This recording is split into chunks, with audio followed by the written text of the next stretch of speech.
Good morning to most, good afternoon to others, and good evening to viewing audiences across the pond. I'm Jason Miles, your host for another episode of This is Revolution Podcast. If you're new to the channel, please like, subscribe. If you're enjoying what you see, make sure to hit the notification bell as we're constantly adding new episodes and doing cross streams with other channels and adding new shows. This past Wednesday, we had the monthly Mau Mau Hour with Pascal Robert, where we examined Taiwo's elite capture theory. It's now up for everyone to see. And as we stream that for patrons only first, and we open up phone lines. If you'd like to be a part of that, there's only one way. Become a patron for as little as $3 a month or $30 for the year. You can access all the champagne rooms past and present and be a part of our movie night and call-in segments. Now, if you don't want to make the monthly or yearly commitment, you can show your appreciation for what we do here with TIR merchandise. Usually this is where I would go to MT to do her oh so funny East Coast merch pitch. But MT right now is missing in action. I think she's Ferris Buellering, hanging out at home, playing hooky. So send a shout out to MT. Hope she gets well soon so we can have her back on the show, as I do not like doing the merch pitch because I'm not as entertaining. That being said, let's bring in the Saturday crew. He is my homie, my co-host, my dog. He is the man of the Mau Mau Hour. He is the Pascal Robert.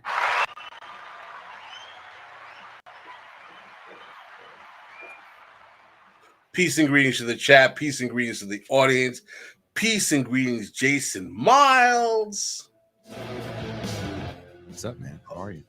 We got metal in the We bag. got music in the bag. Yeah, this is the new album, or the latest EP. From Bitter Lake. Bitter Lake, yeah. Rock on, dude. Because people said the episode was so black the other day. I know all your heavy music guys were like, Jason, what the hell's wrong with you playing Jodeci on This is Revolution, man? You're totally wrecking our vibe, dude. Speaking of what MT calls black excellence, coming all the way live from a bunker somewhere in Provo, please welcome, put this down so I don't spill it, C Derick Varn. C Derick Varn. Morning. Yeah. Bunker in Provo, huh? Like that. I mean,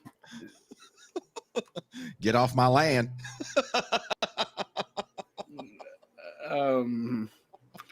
Yeah. Salt Lake is such an interesting area to live in because there really is sort of like this bifurcation politically over Provo versus SLC. A lot of it's whether or not you're woke or anti-woke Mormon. And then SLC is a lot more brown than Provo, a lot more brown than Provo. Word? Yeah. We're about a third Latin and Polynesian, and Provo's like, I feel very dark there. Let's put it that way. Well, you know, we do call you the disco mulatto for a reason there, Varn.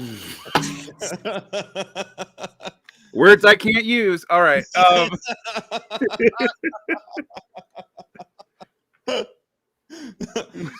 Listen to black voices and we just bring Derick Varn out. Varn will be featured throughout Black History Month.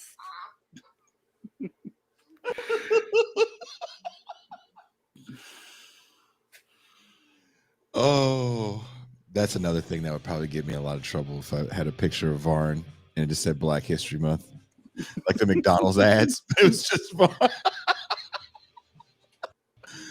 Or you have Varn's face as Muhammad Ali knocking out Sean King as Sonny Liston. There can be only one. What do they say about China? It's like socialism with Chinese tendencies. So Varn is like black with like Southern white Jewish tendencies. Southern white Jewish characteristics.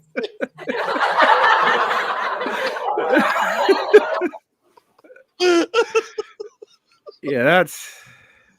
Oh God! Tell you, Varn, you're never going to live down the fact that you actually have been to Freaknik in Atlanta. It's true. When you were talking about those sundown towns, Derek, there was 1 year when I was on tour with my ex. We were in North Carolina at a truck stop, and we met this dude, this truck driver at a truck stop. He just looked at us and he was like, what are y'all doing here? He ended up being from some fucked off city in Georgia, and so we were playing a play. You know where Carrollton is? Yeah, I know where Carrollton is. We played I think it's called the Black Cat or some shit like that in Carrollton. And the dude I think he either lived in Carrollton or like adjacent to it. And there's a city near Carrollton called either Whitesville or Whitesburg. I think it's Whitesburg, but okay. There was a bunch of antique shops. And we got out because we were like, our first thought was like, oh, let's just go check out some antique shops. We got time. So we pull over and we're just walking, looking at these antique shops, and people were literally coming out of the shops and like pointing. Right. And we're like, this is so weird. I wonder where we are, because we didn't see the city sign, and it said Whitesburg. And we were like, oh shit. Like maybe we should just get the fuck out of here, right? Because it was weird, man. And like, I don't know if you've ever been anywhere, Pascal, where people literally come out of buildings and they point and they look at you like, oh, look, it's that. So we're like, let's get the fuck out of here. And we're trying to be calm about it and not just have a frightened run to the car. And we're trying to walk fast. And all of a sudden, we hear this dude yell from a car window, there they go right there. Oh, boy. And I was like, Cindy, run. And then the car pulls in front of us. And it's that white dude that we had met like a week prior in North Carolina. And he was in the car with his buddy. And he was like, I told you I met a band. I told you I met a band. There they go right there.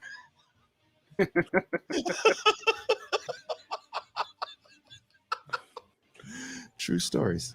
Yeah, Whitesburg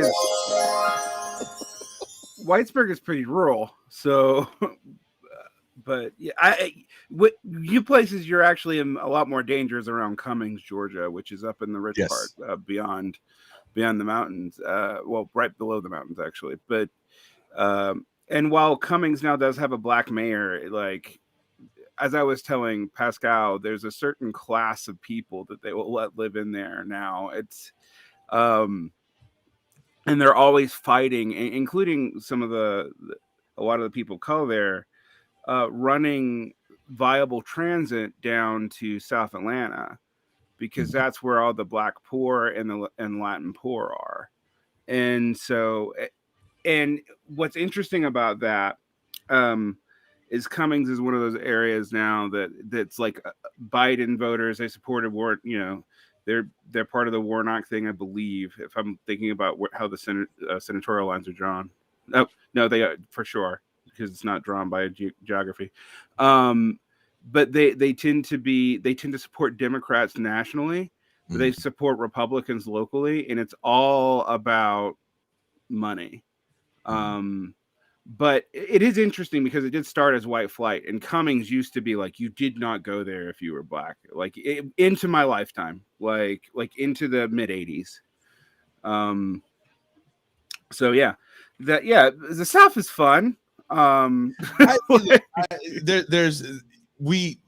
was that year that we stopped using navigation to get to venues, because navigation has you take highways, and highways were built to go through towns.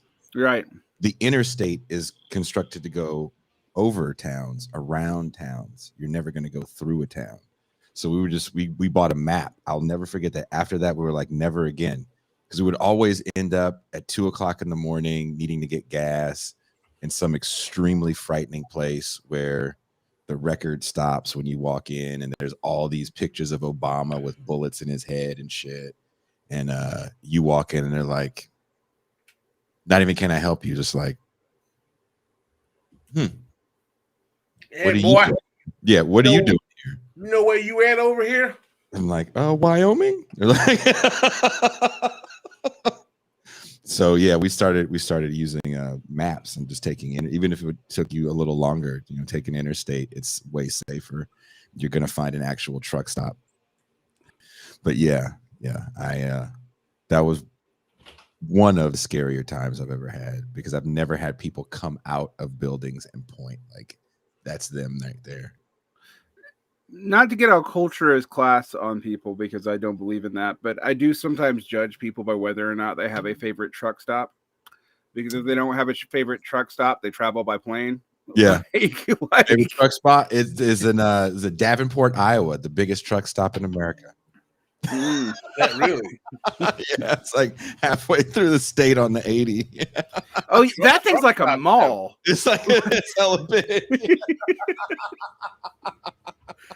When you said it, I'm like, oh, I've been there, because we used to drive back and forth between the West and the South. And you have to. If you're taking the 80, you got to go 80. Yeah. No, when you start going to truck stops and people know you, like we were touring that much, like, oh, it's them. That's bad. Yeah. Oh, people are bringing up south of the border in South Carolina. South of the border. So Pascal, there's a place. I forget the history. I've been to south of the border. You've been to south of the border? Yeah. We stopped one year. I think it was the last year we toured, sadly. And we did. There's pictures of it, but we always would go through this place playing South Carolina. And I was like, let's get out one day and see what the hell this place is. And it's just the most over the top offensive place I've ever been. It's like built in the 40s or something. I Yeah. mean, like it's something else. What? It's just caricatures of Mexican people. But it's was it South Carolina and Georgia, right? South of the border is no, South Carolina, North Carolina. No, okay. And it was somewhere where I'm like, I don't want to be here. if there's no hometown buffet and you got a Western sizzling, then I know I'm in the real South. Yeah. I read something somewhere about how they were talking about closing south of the border or something like that. I don't know. I was recently, or changing it, something to that effect. I've been there twice. I remember one time when I was a kid, for some reason, my father wanted to take a tour of the South, and we drove from New York to Georgia and the Carolinas to visit slave plantations. I don't know what that was. My father had to say. I think he had seen, and none of your families had any relation to it. Which is even funny. My dad, my father was very like pro-black, kind of black nationalist type. I think the year before Roots was on TV, and he was like, "No, we must go to power." And whatever. We took a family vacation, and he drove to like the South, and coming back, we went to south of the border. And I remember, and this is another time I had to drive from Miami to Toronto with a friend of mine over some business, and we stopped at the south of the border. I was like, this place is still as attacky as it was when I was a kid. Oh my God, it has not changed at all. Nothing's changed. Yeah. I think there's pictures of me trying to ride the dinosaur, and they have the dinosaurs. Like nothing makes sense there. There's like dinosaurs and these massive caricatures of Mexican people. That's just offensive as shit. Yeah. I mean, there are places that like it out west, but they don't have the racist caricature part of it. They're like places called like Real America and stuff like that. But it's not Real America or Little America. Little America, that's what it is. Little America. Like when you're driving through Wyoming, right? It's like the only fucking thing. There's two. There's one in Wyoming, and there's one somewhere in whoever's watching this. Tell us. They're near a continental divide. So there's a continental divide in Wyoming, and there's another one in Massachusetts somewhere.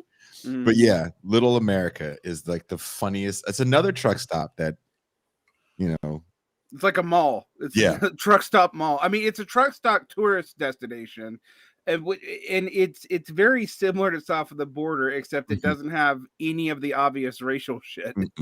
No, So... no, I have so much. Jordan was making fun of me because she goes, "You have sleep beanies and you have go out in public beanies." I was like, "Yeah, I get these at all these truck stops because it's so damn cold." Yeah. Oh yeah. When you live out here, I like have 20 beanies, and people are like, "Why?" I'm like, "You forget one day, and your ears are frozen. You don't have a choice. They're $3. I just collect them now."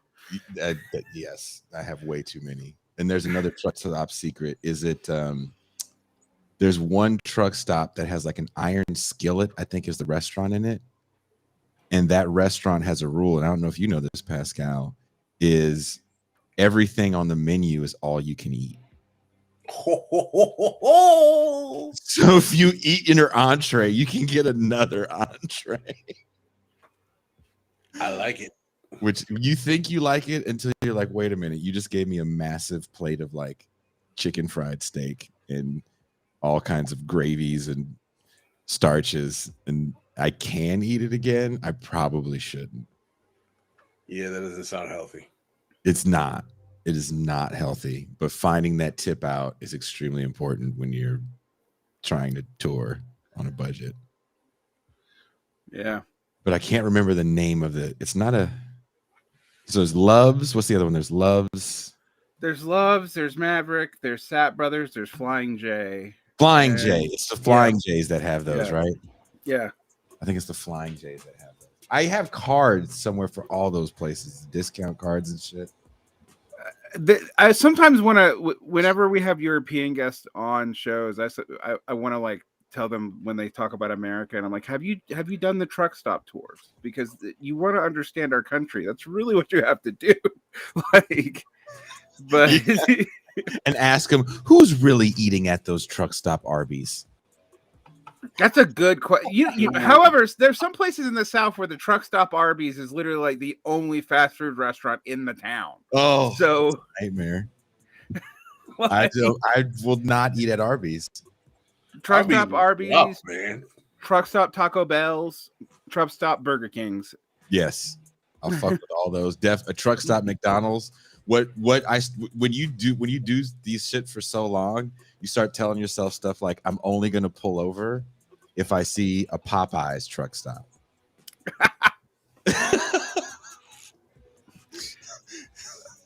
See, yeah, okay, so Popeyes truck stops are usually an indication of good food, but my favorite chicken place is a place that like I advise people not to go, and that's Church's. Because Church's is, what I'm referring to. It is always in like the most dangerous parts of town. You just lost your black card, Varn. Black folk don't eat at Church's. You can't, but Pascal, you know what's so funny? I know you remember back in the day, and I don't know if this hits your neighborhood, Varn. They were like, you can't eat at Church's because they got shit in the chicken that makes black people impotent. Like just black people, like some sort of like. I remember all the conspiracy about how like churches were out to get black people, and I sometimes think they were true. But I get why, because you only ever saw them and like basically you would hit MLK Boulevard in the South, and the MLK Boulevard's always like the poorest boulevard in the city. Yeah. And as soon as you started hitting to where there are houses made of cinder blocks, you're gonna find a Church's. Like that was always true. And I have no idea why it was always true, but yeah. Someone says Church's is ghetto, but you're not getting a 24-piece for $10 anywhere.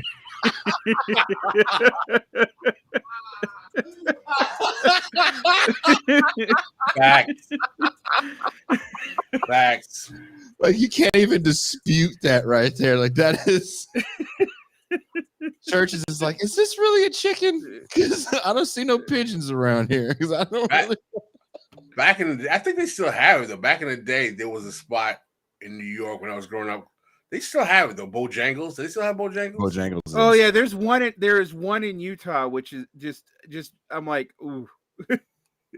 They have pretty good chicken. So Pascal, I don't think they have this where you're at. It's only a Midwest thing. When I went to North Dakota, these guys would talk about going into town and going to Taco John's. Taco John's is great.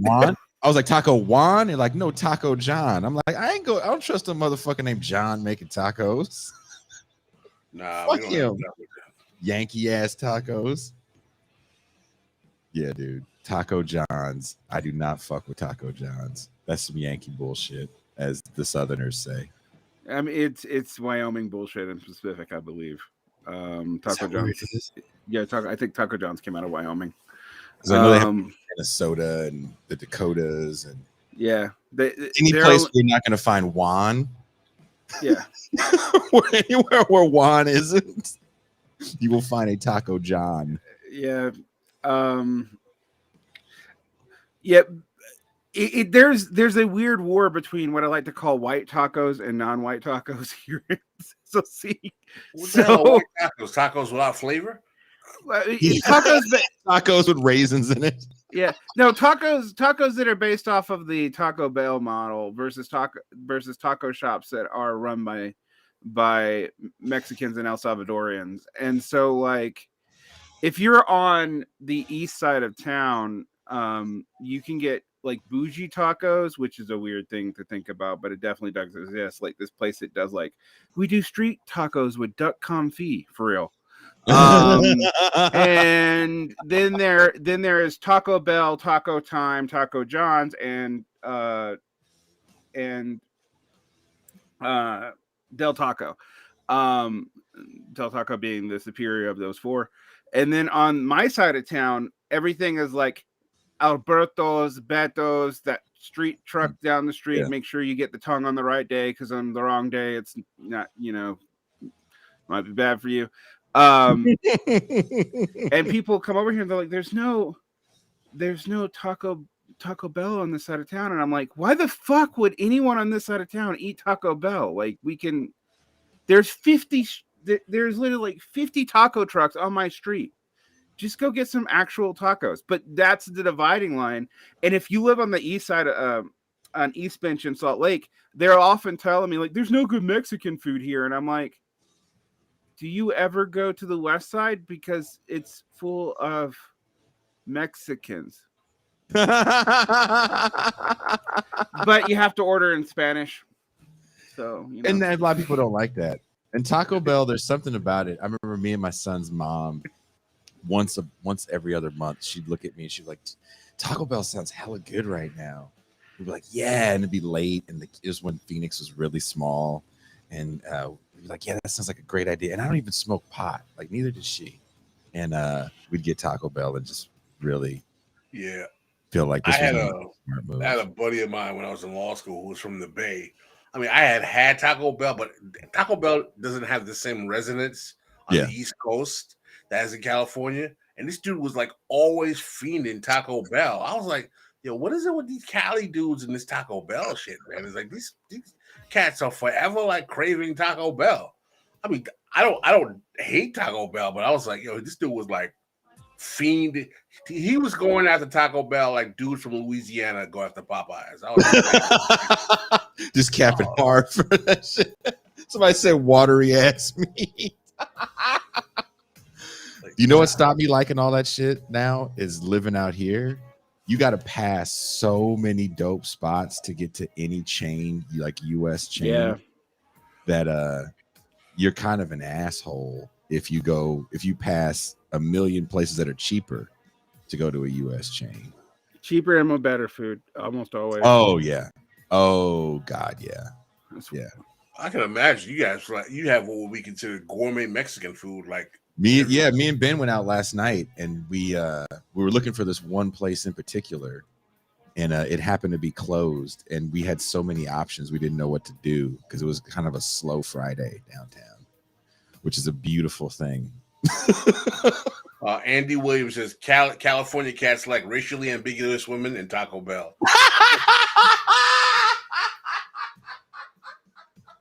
True facts.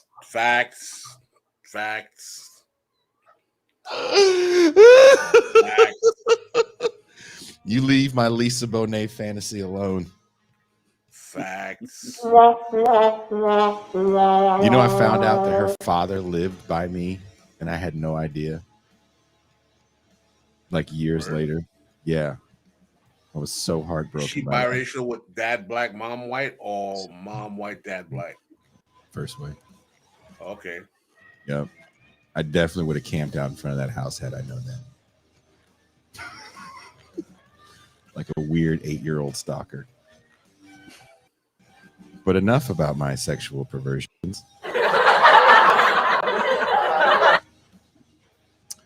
I'm sure everyone on the panel and many of you watching probably saw the horrifically agonizing state torture death of 29-year-old Tyree Nichols. These public snuff films start to become so common that you can forget names, but the brutality we see is a constant stain in our psyche. Viewing these acts of state violence can be a reminder of how powerless we are in these seemingly banal situations and how quickly an inconvenience can turn into tragedy. Will these protests simply be catharsis for beleaguered people? Before we get into our discussion on labor, I just wanted to get your guys' feeling on the newly released footage and what's happening now in Memphis and also in Georgia and its relation with our recent show topics. And we'll start off with Pascal Robert. Well, I intentionally, as I told you earlier, Jason, chose not to watch the video, but I have been reading up on the story. And one of the things that I know about Memphis is that they have a very rigorous black political class. The police chief is a black woman. The cops were all black. And I was able to fall upon a quote from a book by James Baldwin called The Evidence of Things Not Seen. And this is a quote. Black policemen were another matter. We used to say, if you just call a policeman, for we hardly ever did, for God's sake, try to make sure it's a white one. A black policeman could completely demolish you.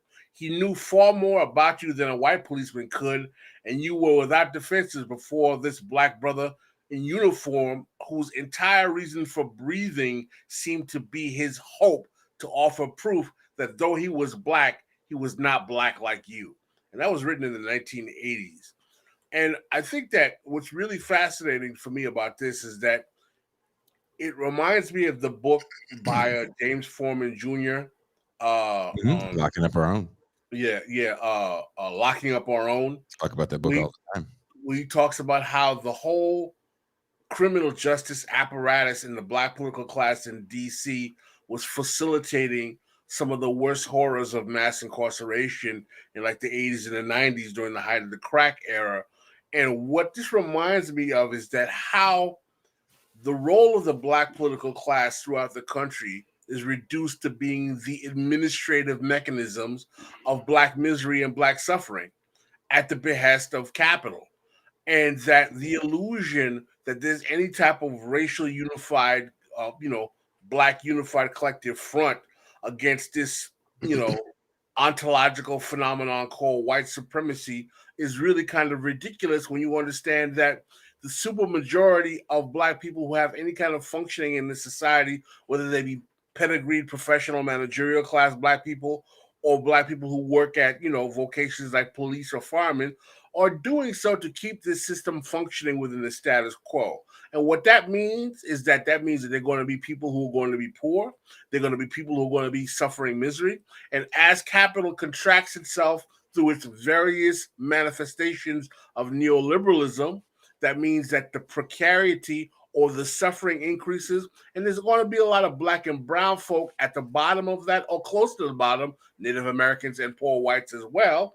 But what is interesting is that the elites and the professional managerial class and those around them that maintain that system are going to be becoming more and more diverse in this age of diversity, equity, and inclusion post George Floyd, while the hammer and the baton and the steel toe boot gets shoved up more and more black, brown, and poor white kids behinds.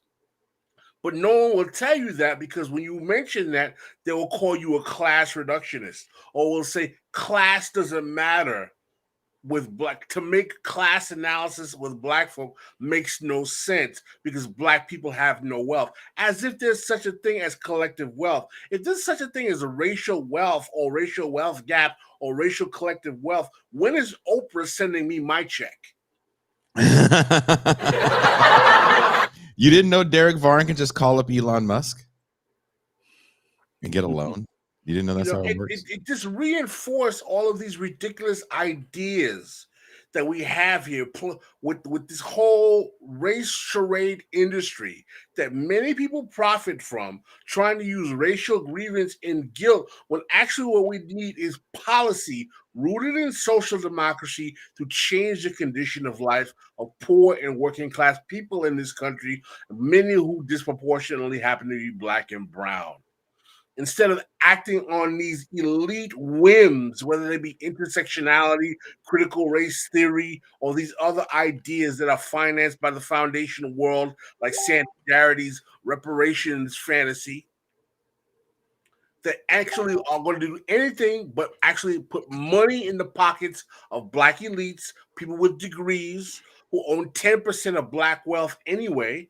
Understand something about this wealth gap charade. If you made the bottom 90% of black people and white people economically equal in wealth, over 77% of the racial wealth gap would still exist. You know why? Because the racial wealth gap is the supermajority of it is between the top 10% of blacks and the top 10% of whites, who both own over 90% of the racial wealth of their respective categories.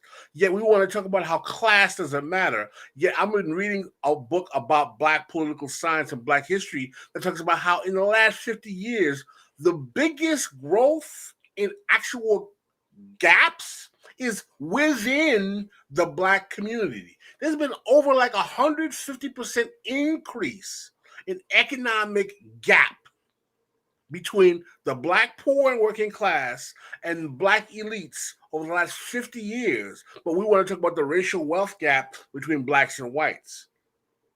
Because the charade is, of course, all black folks suffer racially together, but yet we have these 5 black cops who snuffed out this working class black kid, and everyone's asking, well, why did this happen? Because they are providing the role of the police in a capitalist society to regulate the lives of the poor. Derick Varn, would you like to chime in there? You know, I think a lot about this because it's actually relevant to when we talk about labor, but and I'll talk about how it's relevant later. But one of my political awakenings that I admit was part of turning me conservative for a brief time in my life. I've talked about one half of it a lot, which is the going to the battle for Seattle, then going to Sea Island and being disenchanted with left liberal activists before we called them that. You know, we just called them radicals back then. Yeah. But the other thing that got me is I have really been invested in anti-racism for most of my life. But the political class of black mayors in Georgia were able to protect themselves off of racial solidarity claims, just like the white Dixiecrats were able to do. And when they all became Republicans in the year 2000, but they just flipped the D to an R. But like, it was the same grift, is you could play up the racial solidarity and completely suck all the wealth out. I mean, literally suck all the wealth out of your town.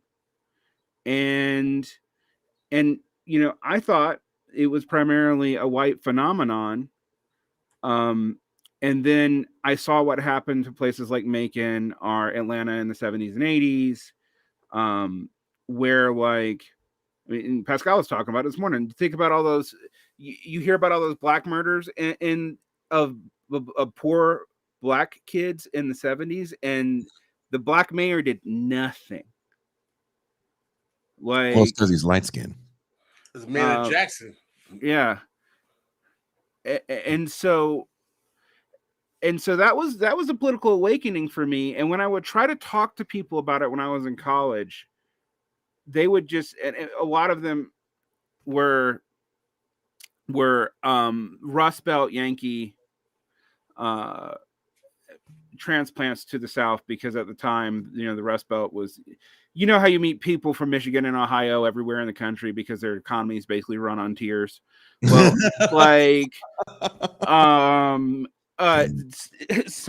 so you had all these immigrant, like inter-country migration down to the South mostly, and they were kids, upper middle class kids, who would come down there, and we try to talk about race relations, and they would just say the dumbest shit. And a lot of it was based off not understanding power dynamics within the communities and how they were just not involved at all. And they're like, well, we don't have a black bar and a white bar in my town in Ohio. And I'm like, one, you don't have enough black people to have a black bar in your town in Ohio, unless you're in Cleveland or a major city. And two, and probably more importantly, you don't really understand that there are two completely separate apparatuses here, both very interested in extracting a lot of resources from everyone involved. And this doesn't even get me on the fact that, like, the biggest encounters I've had with the Klan were in Pennsylvania and Ohio, because my mom moved up there for a little while, and then I married a Pennsylvania woman when I was really young, and lived with her in Johnstown. And so, like, the racial and class narrative around this is, like, fundamentally dishonest. And it blew my mind, and kind of, I didn't know where to go. And so, I ended up in pretty conservative land for a while. I think that's a lot of people's awakening, is when they hear this talk. I've been talking about this with, like, the black and brown disaffiliation with progressives.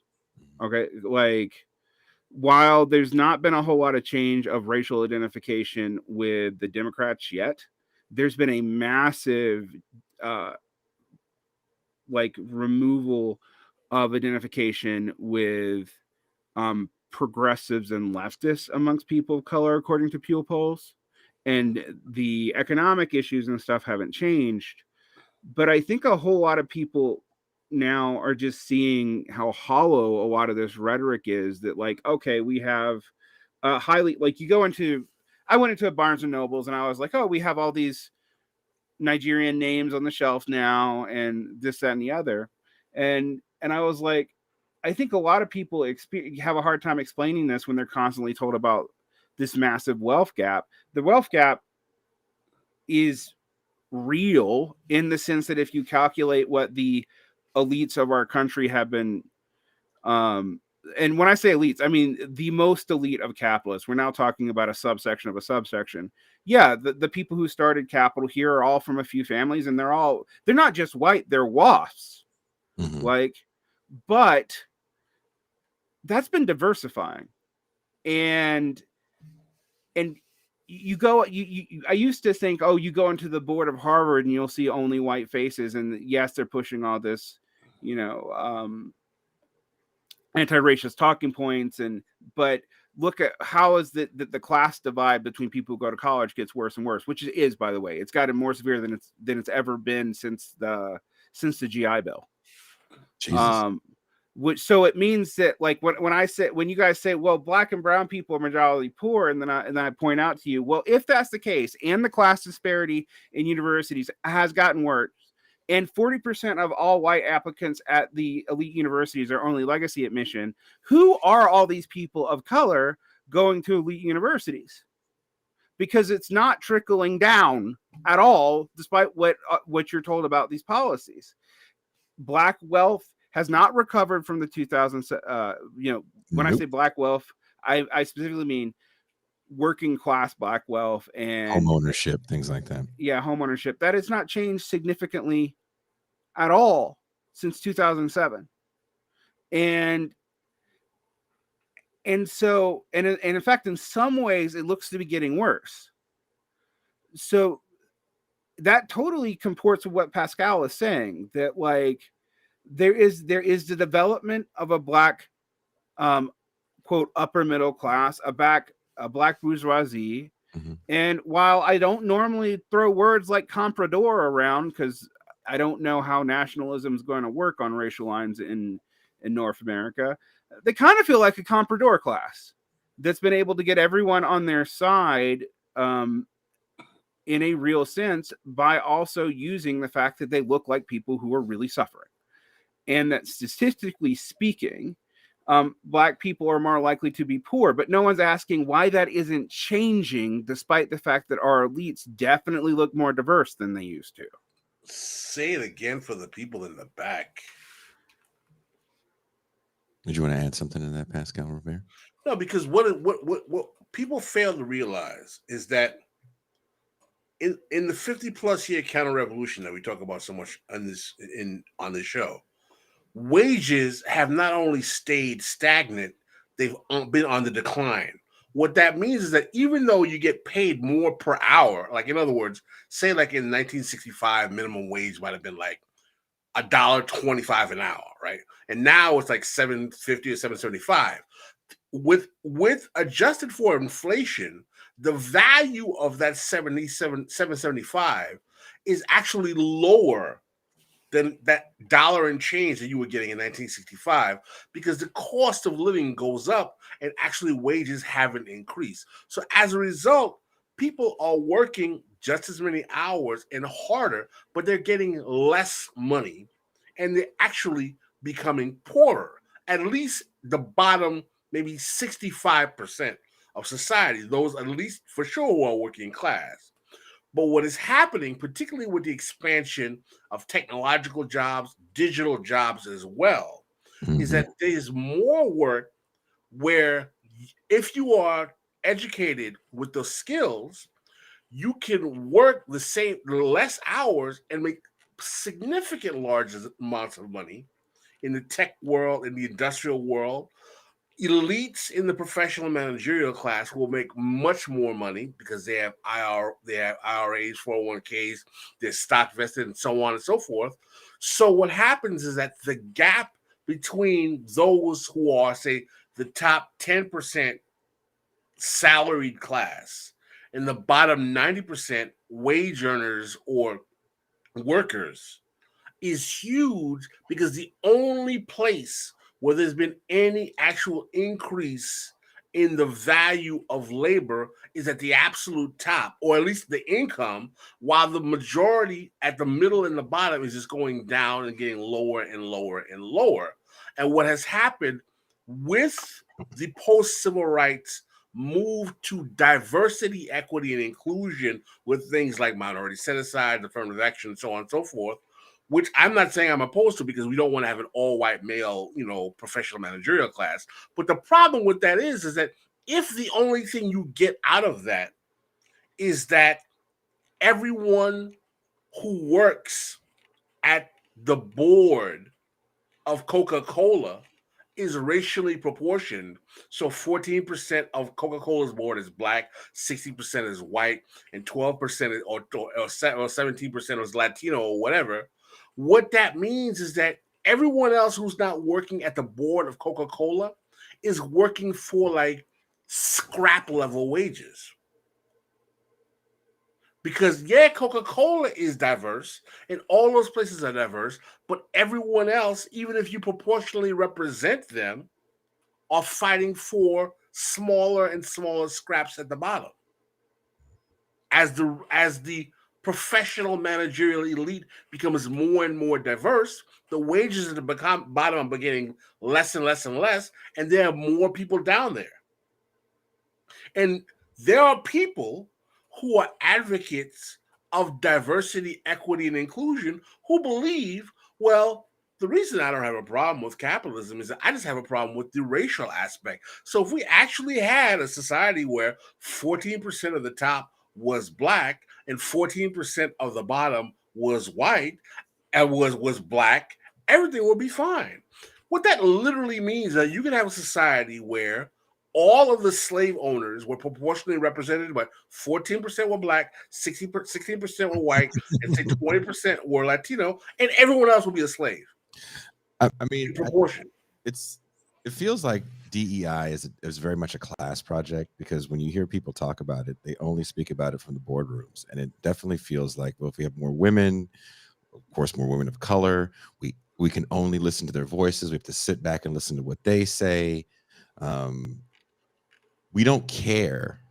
We don't see the people at the bottom that are making this machine go, to your point about Coca-Cola, because probably many of those workers are probably third party.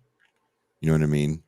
It's just we have to make these boardrooms look like a Benetton ad from 1985, because, you know, that's what equality is going to look like. And it's highly divisive.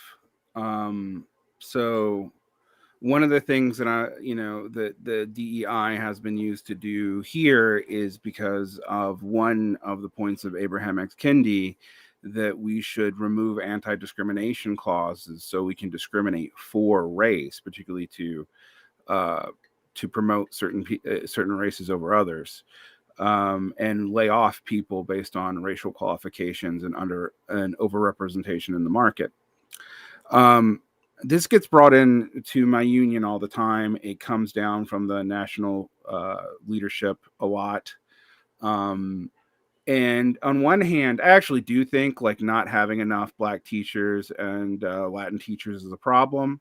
But I always tell people, well, it's a very simple answer: pay better, because if you're a first generation college graduate, why the fuck would you become a teacher? You went to college to learn how to code. You didn't go to college to learn how to teach. Exactly. Like, so, you know, the solution is actually just fixing the problem for everybody. And it sometimes is framed even within the union as where we can pick one, which is horrible. But then you get into stuff like removing discrimination clauses. Well, what's going to happen if we remove discrimination clauses in Utah? Okay, there's not enough percentage of the workforce right now that is of color. It's like probably 3 or 4% in an area that it should be higher. Absolutely. But what is it going to do? I can tell you what it's going to do. It's going to get rid of every single other minority group that it can. Non-Mormons, trans and LGBTIQA people, etc. Because if you remove it for one, you remove it for everything. And those people are actually more represented in the workforce than people of color. There would also be a lot more, and we have a ton of it anyway, laying women off for being pregnant.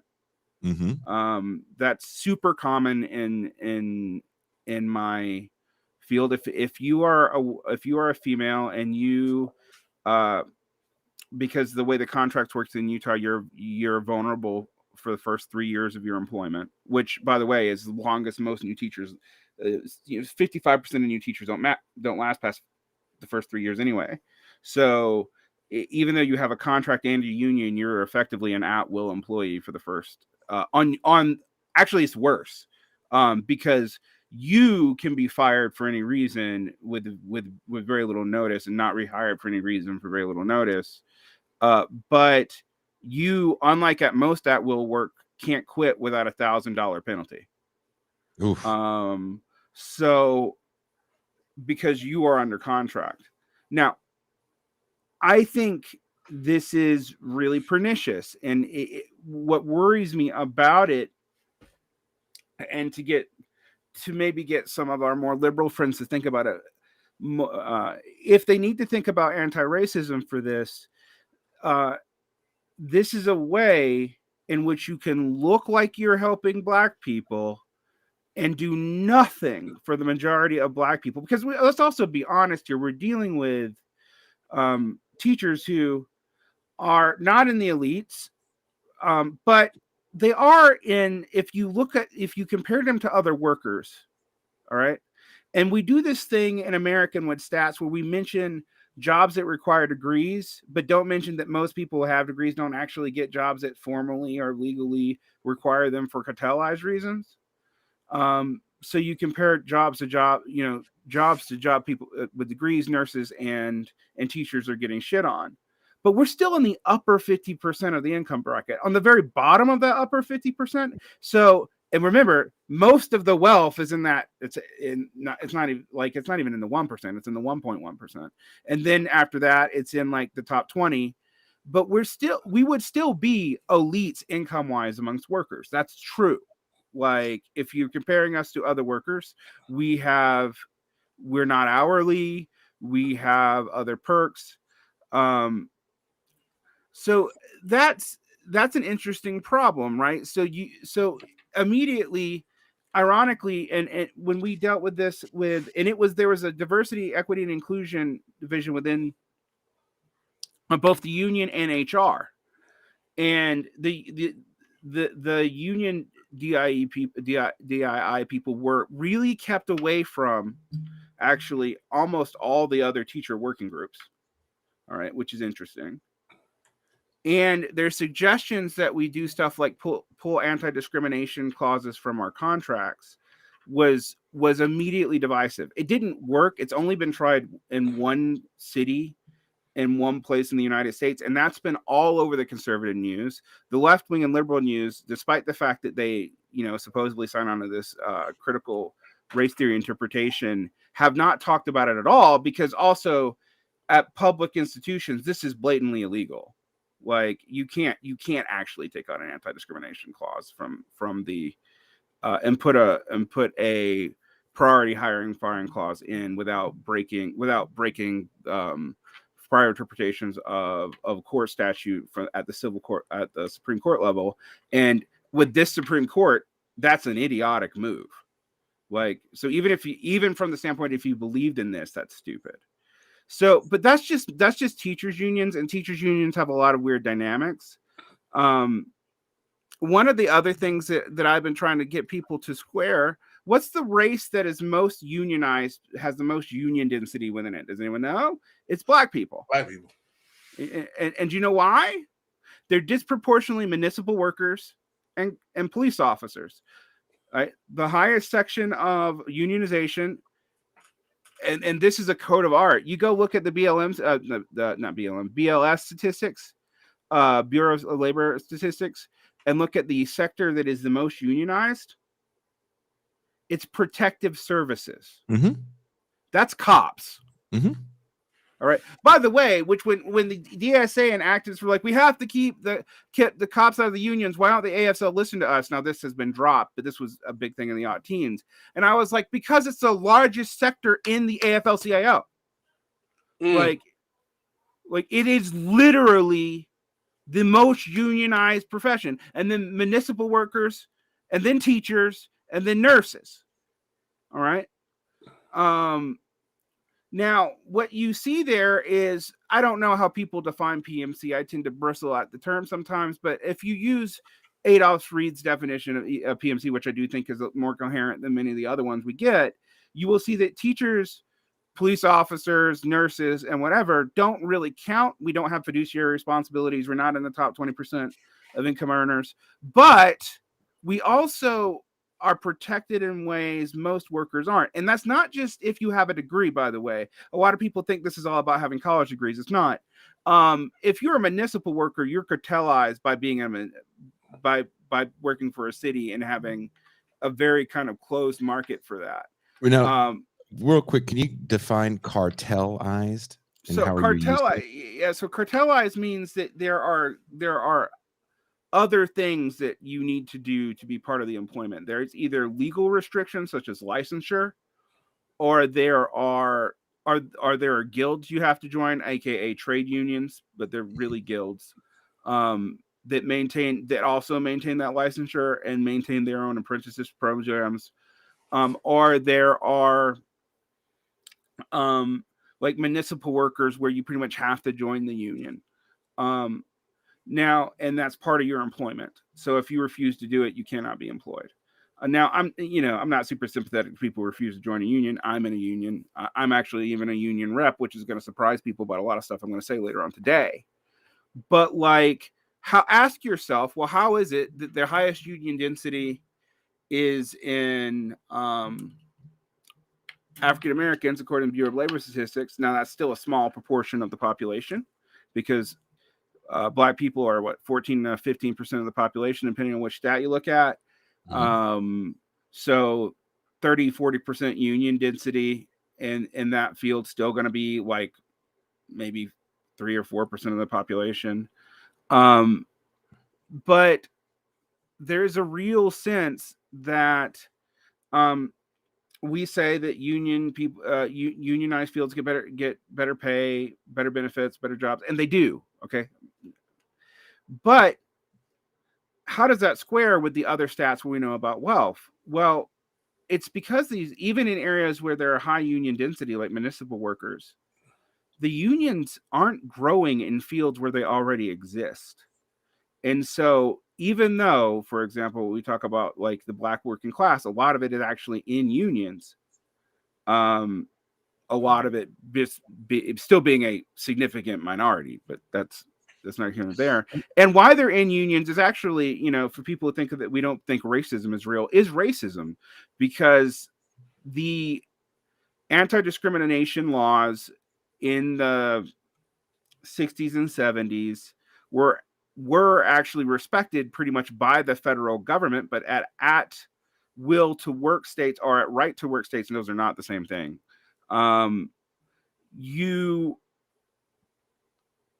You discover that, well, outside of government jobs, it was so hard to prove discrimination despite all the laws that was the main way for Black men in particular to get stable jobs, was to go into government work, a large part of it being policing our military. That's the joke in I'm Gonna Get You Sucker. What happened to all the revolutionaries? They all got government jobs. But let's pivot to the topic of the show today. Is there a labor resurgence? With much hype surrounding Starbucks unions and several wildcat strikes in industries, is there a resurgence in labor? According to the Bureau of Labor Statistics, union membership fell and has been falling for decades. Is there still a bit of a social stigma to working in the trades? As much as we hear people talk about the working class in these circles, how many actually want to work in these fields? Learning to code was to be the pathway to financial freedom, but that has led many into student debt bondage. Trade labor is down. People don't want to be pipe fitters and carpenters, even though the salaries are good and there are medical benefits and pensions. A Cornell study showed that a non-college educated union worker will earn more than a college graduate non-union worker, yet still there is a large vacancy of skilled labor. While we can be excited about the unionizing efforts of Starbucks employees, for many, that's a transitional job. Will many of these people be dues-paying members once they've been integrated into the corporate workforce and possibly become PMC? Derek and Pascal, I'm sure you have a lot to say about this topic. Pascal, you want to go first? Because I'm going to just be spitting stats and facts for an hour and talking about what they mean. Well, I think that's first of all, I think that the as we usually do on this show, we defer to expertise. Excuse me, we defer to expertise. I mean, not only you are a union member, but you have a position in your union, so you are definitely in a position to discuss the role of labor and union movements. I'm the child of a union member. I have a great respect for unions. My mom was a member of 1199 Nurses Union, and I think that there's an aspirational desire for unions to return to ascendancy in this country. But the reality is, and I posted on my Facebook about Janet Yellen making the statement that unemployment is about disciplining labor. Yep. And I've made the statement on the show that so is increasing interest rates. about disciplining labor as well, partially. That's. I agree with you, but I also think that the ending QE and raising interest rates is also partially about sucking up a lot of overexcited rentier capital. But it has the cited benefit of the way it's being targeted as to really hitting the workforce. And by the way, when we talk about like the coding PMC, that's who's going to get hit first, and we're seeing it. We're actually seeing that explicitly right now. I mean, tech companies are so panicked; they're laying off so many people and hiring them back. We have to also talk about the fact that when you have a financial windfall, like a lot of these companies had when they were hitting their $1 trillion status, and the CEOs were becoming billionaires, you hire a lot in the middle. You hire tons of marketing people. You bring on larger sales staffs. And that's who's going to get cut first. A lot of the middle. Yeah. So Pascal, I agree with you. But what if you really wanted, if they were really interested in disciplining a bunch of rentier capitalists, which is kind of how they sort of sell it. Although it's actually amazing how much Jerome Powell and Janet Yellen just admit they're after the working class. What they would also do when raising the interest rates would be to increase taxes on high incomes, and which isn't necessary to fund anything. I'm actually not a true MMTer, but that statement they say is true. But would suck up a lot of the literal power that this money affords a lot of the rich, and they would be increasing various programs to support the working class during the transition. So there could be a way they can do this, but because of the way we've structured fiscal and monetary policy in the United States, and in most of the world, it's not actually just a U.S. problem. It makes it seem like fiscal policy is not a political problem, and that the fiscal apparatus, monetary policy is not a political problem, and fiscal policy is, and that the monetary apparatus is just objectively acting to laws where they're increasingly trying to increase the unemployment rate. And the reason why actually is because the shift to economic nationalism has made the demographic precarity of almost all the world. And in this, China and East Asia is implicated too. It is literally just like the only place that it's young right now is in the global south. And even that, it's like specific spots. And that just means like there's more children being born than old people. And that's part of the global instability right now. But with unions and with this current situation, you are going to see basically the people who are going to get hurt are the middle tier of tech workers. And then I think in the next year, we're going to see a general recession because it's going to fall out from everybody, because that's going to fall downstream into the services. And while our productive sector is highly productive, and I want people to understand that, the U.S. is still the second largest manufacturer in the world. And it's integrated in with the Chinese system still, despite in this, what is seemingly like accelerated partial decoupling.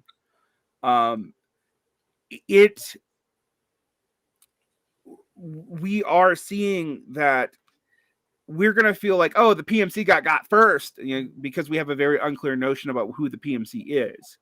And then we're going to see it spread throughout the general economy. And I think we're going to see it relatively soon. And as that happens, we're going to have a political crisis, because it looks like the Supreme Court is probably not going to let Biden's measly, pathetic quasi-debt relief go through.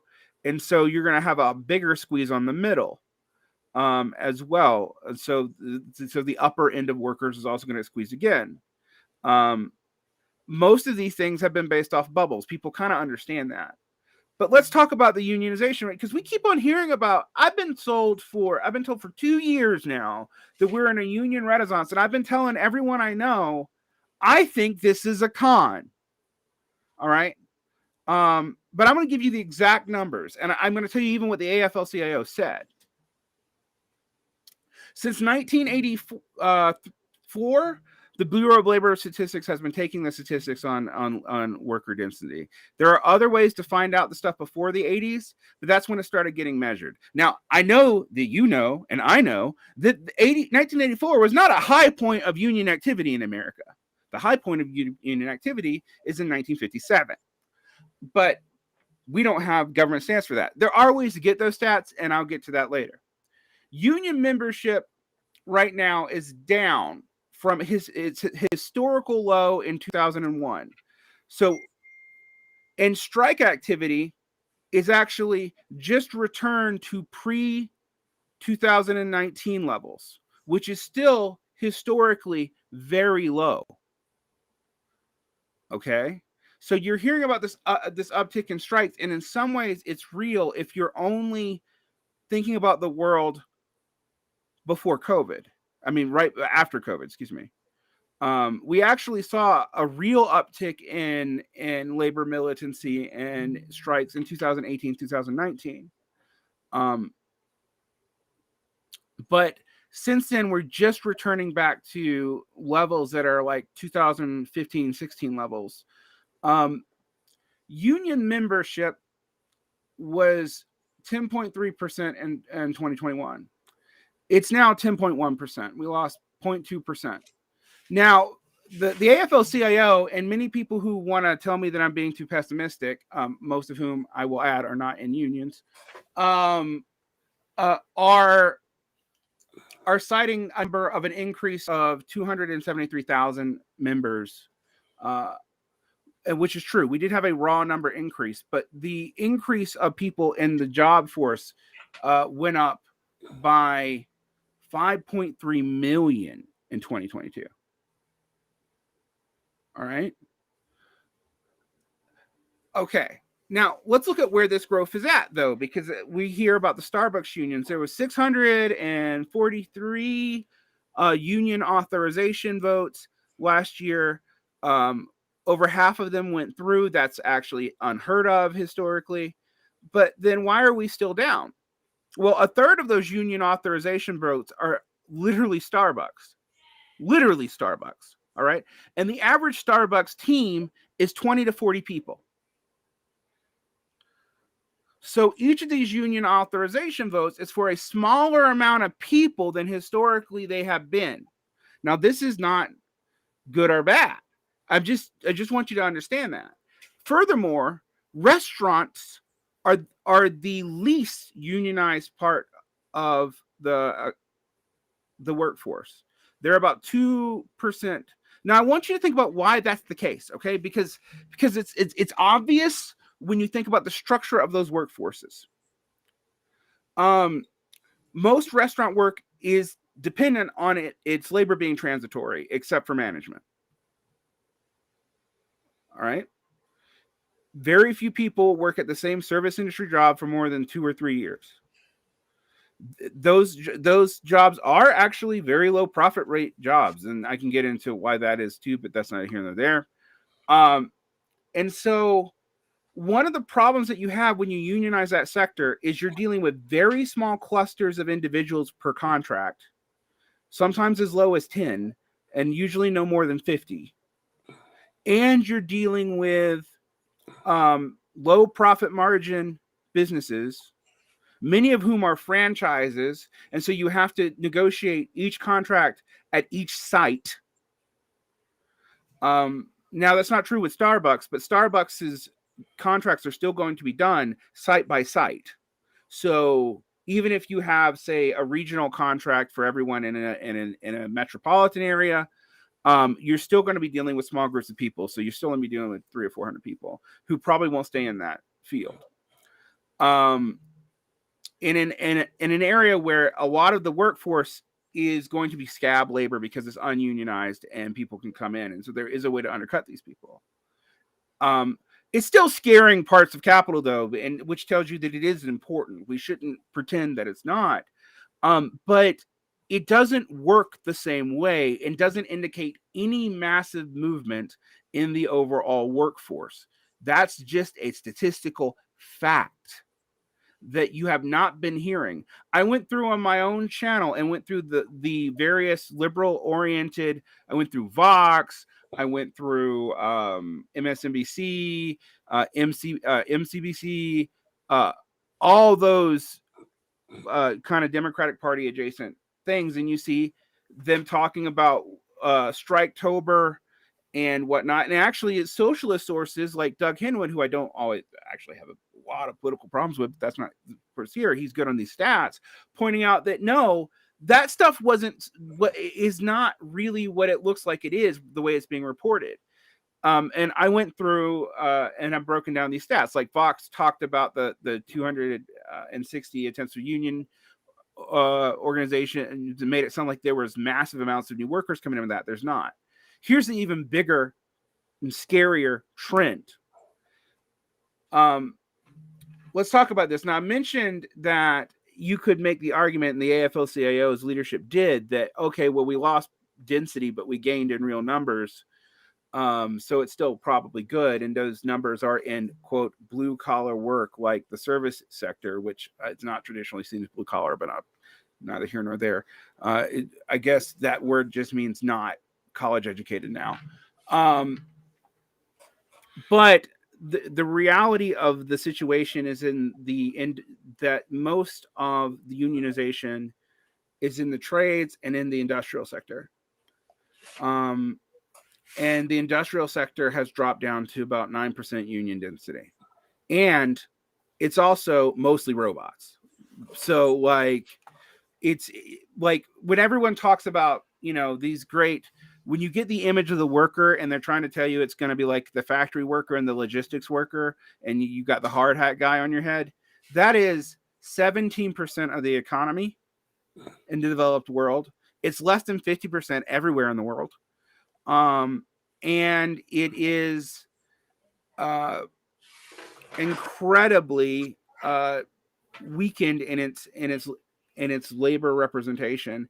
And unfortunately, if you understand like what happened in 2007, 2008 around the auto workers unions and whatnot, by the way, the UAW's leadership from 2007 to 2008 is in prison.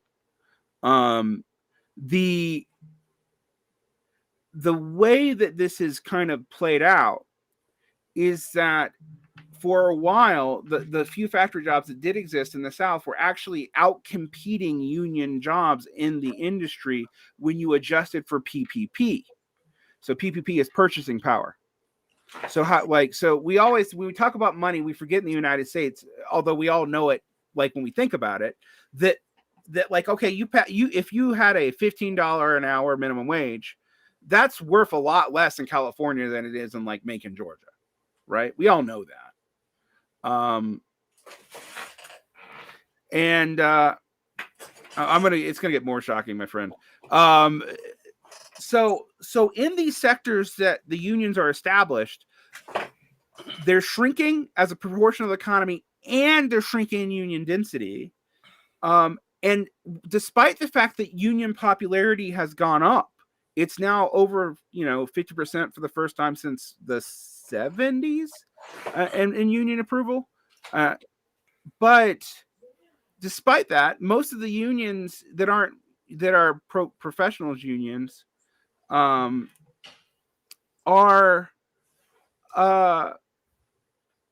moving away from even the union model. They advertise themselves and make their stuff talk about organizational models and like lobbying and advocacy groups because they're increasingly willing to accept no strike clause. Furthermore, as much as we hear about the NCLB and thus as a result of the National Labor Relations Act, remember that unionization and public unionization started increasing only in the 1970s. It is the highest point of union density, although it's been decreasing too, and we can get into that. But what one also sees there is that increasingly, since they're not subject to the NCLA Act, some people actually raise this with the railroad workers. The railroad workers are not subject to the NCLA Act. They are in craft unions, i.e. each union represents not the industry, but a part or a subsection or a position within the industry. So there's like management unions, and there's like the conductors union, and you know, that's how that is organized. And to get what they got, to put the fight that they put up, took a whole lot of coordinating between unions, because they're broken up like that. But they're also exempted from the NCLA, which is why Biden could force a contract on them. Well, guess what? Most of the unionized workforce is exempted from the National Labor Relations Act. All state, municipal, and federal government employees, which is the largest unionized sector, are not subject to the National Labor Relations Act. They are subject to state law. So when you say they're not subject to the National Labor Relations Act, what does that mean? It means that, for example, you can force contracts on them. It means that you can force no strike clauses on them without it being in the contract. You can just legally impose it by legal fiat, which you can't do on private workers. So let me tell you where the union growth is happening. And we'll talk about this, about transitory. We talked about the trades. The trades are highly unionized, but trade unions are very conservative because they also function as part of this cartelization scheme. Now, here's the issue with the trades. I know that we sound like Mike Rowe. If everyone goes into the trades the way everyone goes into coding, the trades will collapse. All right. We don't have, like, we do need people in them, but we don't need as many people in them as there are people who might need jobs. And so I just imagine we don't need 1 million plumbers. Not really. Okay. Or 20 million plumbers. We might actually need 1 million plumbers, but people are still hesitant to go to that because they kind of know, whether they realize it or not, that area of the economy is the most prone to being hit by the business cycle. So when recessions comes, what gets laid off first? Construction and the trades, automatically. All right. That is the least, that is the most responsive to spending. Now, why has that not been true for tech in the past? Well, tech, because of low interest, have been leveraging the low cost of debt with venture capital so that they could be unprofitable and still turn a profit and hit these huge things, but these huge profit margins. But those profit margins were based off of taking your income, hiding your income in the form of debt, so that you can write it off, making profits on it. But since the debt is cheaper than your profit rate, it still makes sense to do. Once the cost of debt goes up by raising that, well, what's going to happen? You're not going to make money anymore. So a lot of these companies are having trouble meeting paywall. And again, as we said, who's going to get hit first? It's going to go down the chain. Like, it's not like Elon Musk and all those guys have been hemorrhaging money left and right this year. But that's not who's going to pay for it. Their employees are going to pay for it. All right. And all the shenanigans at Twitter, for example, to understand the labor market, was a distraction from the fact that Elon Musk was forced to buy the company. And in a way, a lot of the company's leadership was able to hide the fact that they were about to have to slash jobs for being unprofitable by having someone else come in and do it. So yeah, and Patrick Leslie's right. As soon as you bring in more people in the trades, their ability to command wages will go down, which is also why the unions aren't interested in it. But let me tell you the most damning thing about this. So the growth in unions has been mostly in academic workers, specifically not in adjuncts and long-term academic workers, but in TAs. Just like with the restaurant workers, that's a problem. And why is that a problem? And why would unions be interested in that then? Because unions are notoriously bad at, like, not going after new workers because they don't think they're going to stay in long enough. And so, like, they don't bother. All right. This is known. This was a major contributor to what happened with the UAW in 2007. It's also part of them. Like, teachers unions often have trouble convincing themselves to recruit new teachers because, like I said, would lose 50 to 60% of them, depending on the state, within the first 3 to 5 years. So, they're not going to be long-term dues payers anyway. But why don't they care?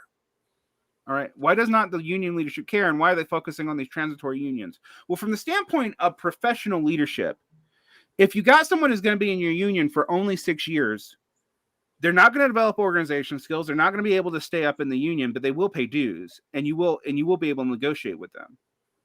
All right. But a TA necessarily will only have that job for at most 6 years, and likely more like 3 to 4. And for many of the TAs in the humanities, that's going to be the only academic job they ever have. All right. Now, they do need representation. They do need unionization. I am not saying they don't, but I want you to think about the structural implications of what that means. If these unions are not represented by like new TA unions a lot of the times. They're not like Amazon United. They're going into things like the SIEU and largely actually the UAW, the National Auto Workers Unions. Now, why is the Auto Workers Unions wanting to do that? Well, they can't grow in their own sector. And these people also aren't going to be competition ever to union leadership. They won't. They're only there for 6 years.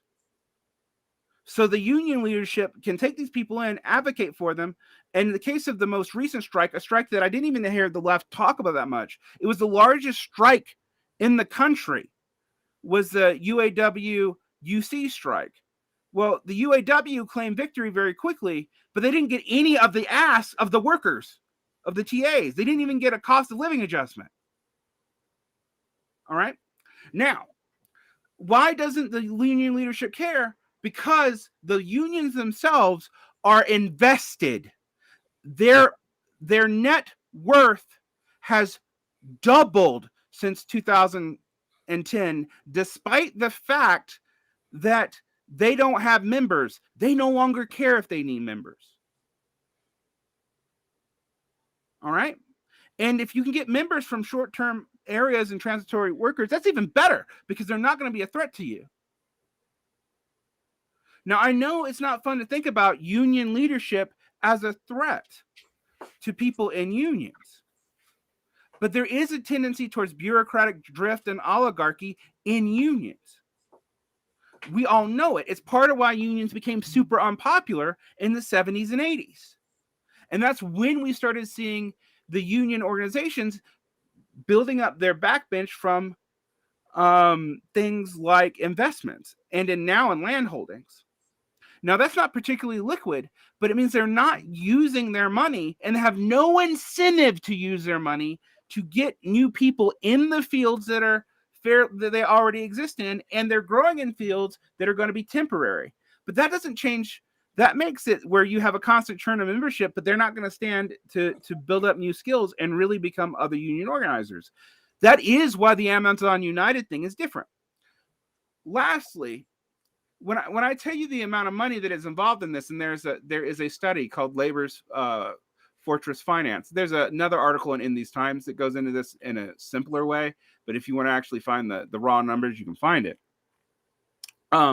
But since 2010, union density has declined from about 12% to just over 10%. And this was before that we even knew this year. That means since 2010, there are 700,000 fewer workers and union members. So even if you do buy the ACL-CIO's read on this being a net improvement, it's still a long-term downward trend. Now, what is interesting about that is there was a spike in increase in unionization very briefly in 2011, 2012, and 2013. By the way, which means this narrative that Bernie saved the fucking labor movement is a lie. All right? I'm just going to say it outright. It's not remotely true. But let me get back into this. Yet the finances of unions have improved. In 2020, organized labor has $35.8 billion in assets, with only $6.8 billion in liabilities, leaving a net of $29.1 billion in assets. This figure has almost doubled since 2010. The growth has been primarily by increased dues on income, with some wages and salary rises, as well as long-term investments. But the long-term investments are what make it secure. So this has led to things like in my union, now rural workers are overrepresented in my union who are highly conservative. So people go, well, why don't the unions fight more? Well, if you're in a very conservative area, usually you actually have suppressed, it's low population, so you have suppressed property values and whatnot. Although not that suppressed anymore, but still. Your union dues can be much lower than in the cities. And since they're collecting these dues and not doing anything with them but investing them, what do you think is happening? So it also means that it's cheaper for people in areas that are not as precarious, such as suburban schools, etc., to be in a union. So ironically, the places where it is most expensive to live are not unionized. Now, there are 3 exceptions to that, and this is where most of the union workers in the country are: New York, California, and let me look at the Bureau of Labor Statistics real fast because the other one's weird. Hawaii.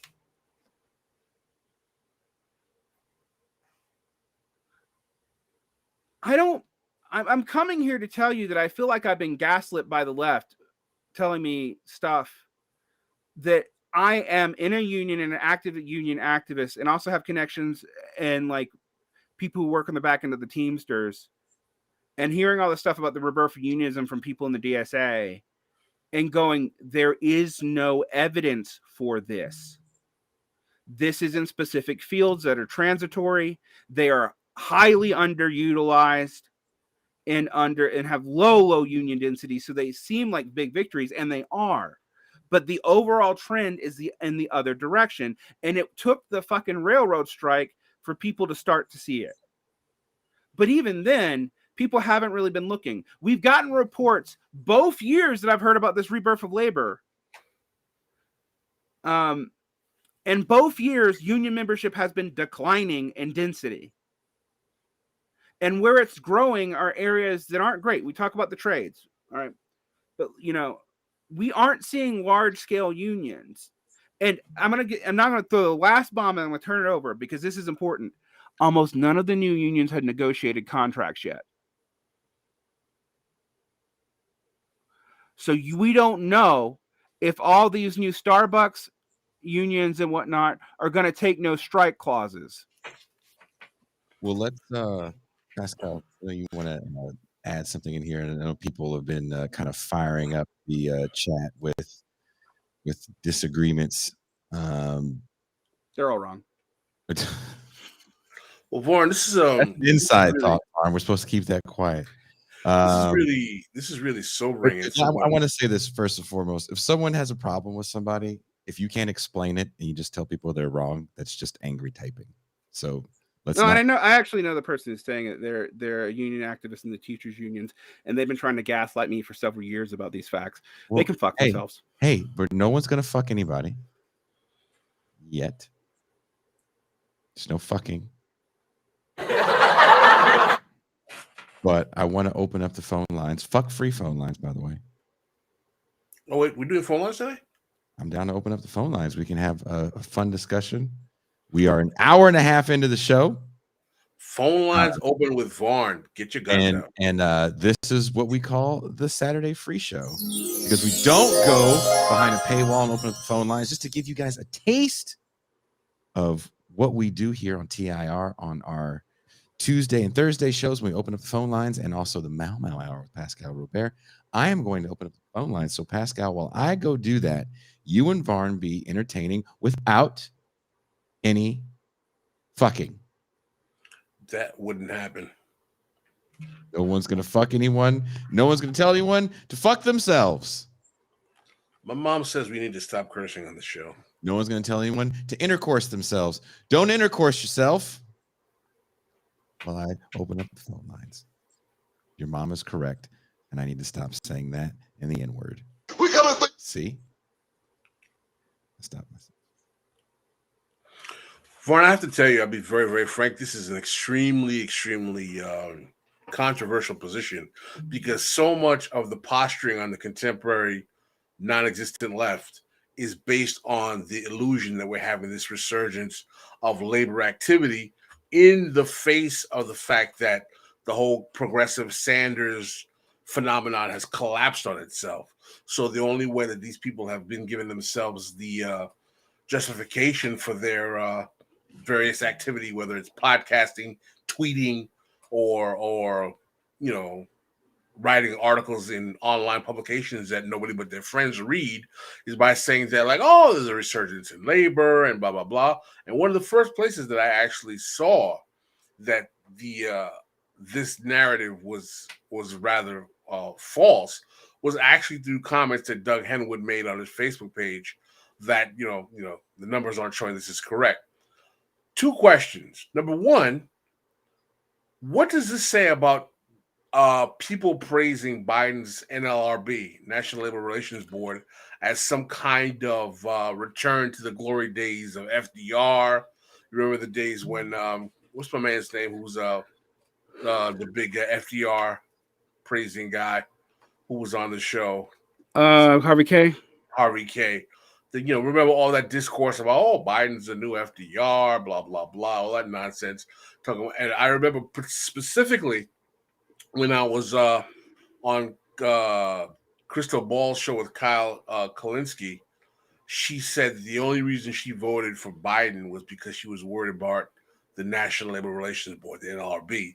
And she feels that what Biden's NLRB has done since he's been president vindicated her voting for Biden.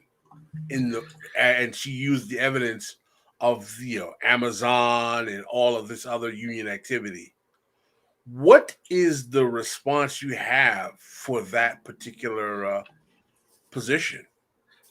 So it's actually complicated. Biden's NCLRB actually is better than the NCLRB has been in a long time. That's a different issue than what Biden's overall labor policy is and where that's going to stop and go.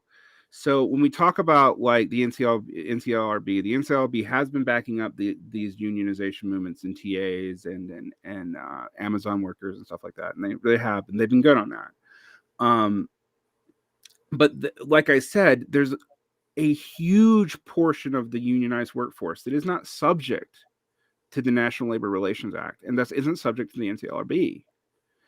States can do what they want. You've never ever heard about, like, for example, when there was a real union uptick in because of what happened in Wisconsin, and then we saw the teachers' unions really start to rise up between 2015 and 2019. That's all real.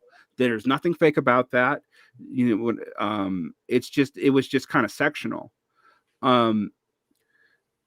You have to remember that, like, you never heard about the National Labor Relations Board being involved with that because it legally can't be. Okay.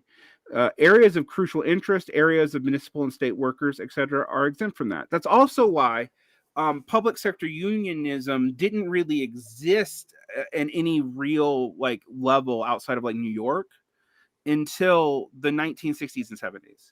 And it came through a series of wildcat strikes. Now, where I am more sympathetic, if we talk about like like labor as bigger than the unions, I do think there's something going on in like labor as a whole right now.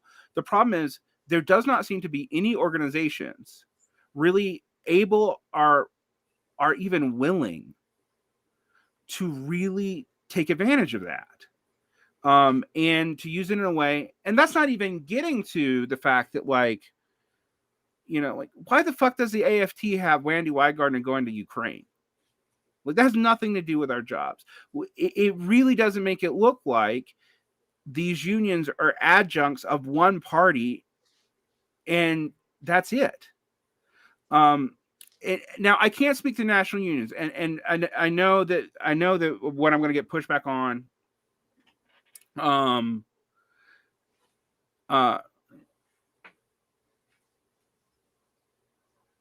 Is going to be like that. This that this is like a area of mass movement of labor. Wildcat strikes are. We're not seeing wildcat strikes, but we are seeing real angry workers. They're doing stuff like, mass quitting and getting their jobs back. That's one example, and stuff like that. We can't know how much of that's going on. It's not recorded. But what I pointed out to people, there's been a tendency to look at that stuff and try to extrapolate from that the labor movement is winning. And it's just not. And the areas in which the labor movement is doing better are areas that have really perverse incentives. And so in some ways, it doesn't actually matter what the NCLB does until we reform our labor laws. Well, Derek, we have a call, and I think this is going to be.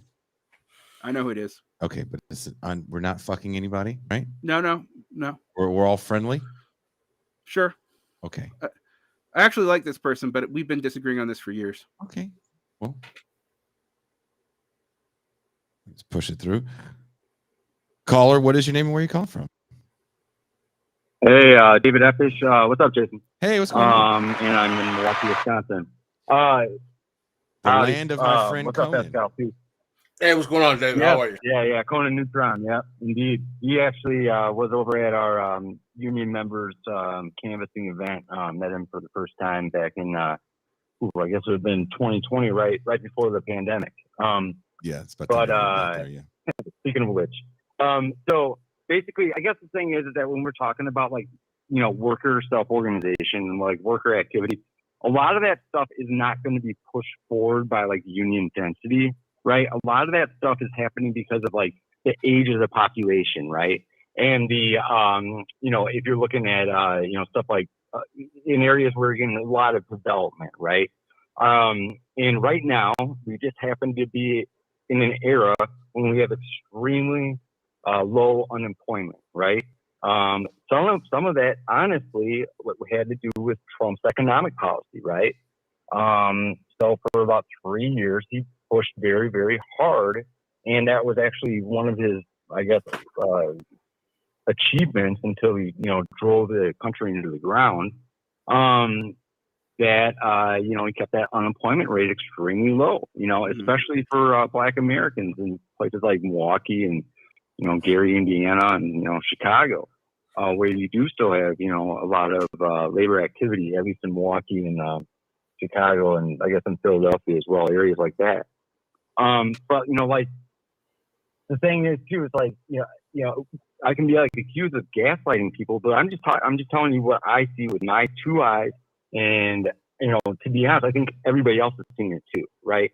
So when I'm on the job site and I'm working with people, right, and I'm talking about like, how to meet each other's needs, right? We're going to be talking about that in a collective basis, right? We're not talking about having individual conversations with our boss, even though our bosses really love that, right? We're talking about having, councils and meetings and then meeting with the boss collectively. I mean, I think everybody here, at least anybody here that actually works, on a job site is having that experience, right? Yeah, I mean, David, I think we might have a disagreement over what this means, but I actually don't think that we aren't seeing people really feel like they need to push back as groups of workers. What I've found interesting is that hasn't seemed to materialize in the formal union movement that people attach it to. And that's, well, yeah. I think that's a problem of union leadership. And the finances back that up. I don't expect that from unions. I just don't expect that from unions. Like, I don't, like, if we're talking about like UAW, right? Like, I appreciate some of the work that they're doing, especially, helping out some of these graduate students and this kind of thing, who have been like, this is kind of like wage theft for them, right? But I guess, I think that kind of thing, those types of people were typically very, very difficult to organize. The fact that people like that are increasingly, and these are also the types of people that are going to be studying policy in 15 years too. Remember that, right? So these are people that are coming up in the labor movement, are getting organized at a young age, right? I'm going to tell you right now, like, the approach that you're seeing right now, I think it's fair to say that, like, you are not going to see worker self-organization. That is not going to be, I don't think that that's ever going to be translated to the behavior of Randy Weingarten, right? I mean, like, and, when we're talking about, like, Ukraine, right, we have debates like this in my union, right? We have debates on, stuff like putting the Ukrainian flag, which I very curious, up at our state union headquarters, right? and stuff like that. So I find that stuff to be very curious, right? I think that people need to understand that if they are unionizing, they have to pay special attention to the type of charter that they're having. They do not want to have their union put into trusteeship. We've had our union that happened to us about 14 years ago. It's not good. Our ATU 998, which Angela Walker, who has been a guest on the show in the past, used to be a hard fighter for. They run the buses here in Milwaukee. They were put in the trusteeship very recently. So they need to make sure that their union charters allow them to have some sort of independence from their national unions, right? Because if people understand that and understand that national unions and the UAW at the national level and a lot of these laborcrats are not on their side and they have to have an antagonistic relationship with them, then I think that we'll be able to have some of this worker self-organization develop into more productive areas. So David, it's interesting. When we talk in broad strokes, we often sound like we disagree. When we actually talk specifics, we often are saying some of the same things. What I am particularly worried about, though, is a lot of these union charters are well established and pretty much they're the only form of representation in the areas. And so if you don't apply by those charters if they already exist, you have to actively campaign to change them. And I have found that the strategy that you have to do that as a worker, and what the union leadership wants you to do are actually diametrically opposed. But that's not really discussed in the way social democrats are talking about this that much. There is an exception, and I will say that I give Ryan Grimm a whole lot of shit, deservedly, and I'm not taking any of it back. But his description of the problems in the railway unions, exempting that he didn't talk about the fact that they the history about them not being part of the National Labor Relations Act, actually was instructive for people to realize what is going on with the nationals and a lot of these unions and why it seems so hard. But let's also be honest. When I deal with, for example, a lot of socialists in the DSA who are in unions, or who work for unions, a lot of them are staffers. And so their interests are sometimes quite split and quite different. Maybe it does matter. They're younger and more interested in this in the long run. But what I'm afraid of in the short run is that the union density is going to hit so low that no one's going to be in these organizations to reform them. And the financial incentives of these organizations are terrible. And I mean, you and I agree with that. Another thing I think you should talk about a little bit is, and I happen to obviously we know each other, is that one of the reasons why the teachers unions and stuff in the Midwest do better is they've adopted a strategy actually in the face of the broader union movement in teaching, which is to try to implement social unionization and community outreach in a serious way. But the national organizations and a lot of the state organizations are moving in the opposite direction. And it's a really hard sell, even though we both know that if we look at Minneapolis or Chicago, that we have evidence that this works, that this is why those teachers have victories. And with stuff like I'm talking about with the due structure, which gets urban teachers out of the scenario and thus actually really makes social unionizing harder if you're dealing with rural and exurban and suburban populations. It's incredibly difficult to imagine how that's going to change within the current unions that exist. I mean, and I'll let you respond. So. Yeah, I mean, I guess we're going to be talking about union density, right? So the general trend since the early 80s has been a precipitous decline, right? Since the early 80s, at least in union density, right? So, but the thing is that over the past 10 years, since 2011, 2012 or whatever, that union density has kicked up significantly, right? I mean, you agree with that, right? The union did. So if I actually look at the union density stats, it's quite interesting. What happened is, you're right. We did see a lot of union density increases between 2012 and 2014. And then we saw another kick up in 2019, but we dropped back to pre-2020 levels incredibly quickly. Like it took COVID. Now that's a massive thing. No one's denying that. But what I'm hearing about this is, I hear about this now. And what is funny is, and I know you don't agree with this. I happen to know your opinion about this, but this has been sold to a lot of people as being directly tied to the Bernie movement. And I see this. No, this starts with Wisconsin up through the teachers' revolts in 2019, and then with people realizing how fucked they were in the downturn. But right. What's happening? I mean, one of the things I'm worried about with the TA situation is none of those workers are happy with the negotiated contracts they're getting, and I've talked to a bunch of them out in California. I've had even some of them on air, and it's been very divisive, even down to like what their degree is in, on how they think they should respond to that. And so it's becoming very difficult to parse what to do now. And in the teachers unions, we're shrinking because our entire workforce is shrinking.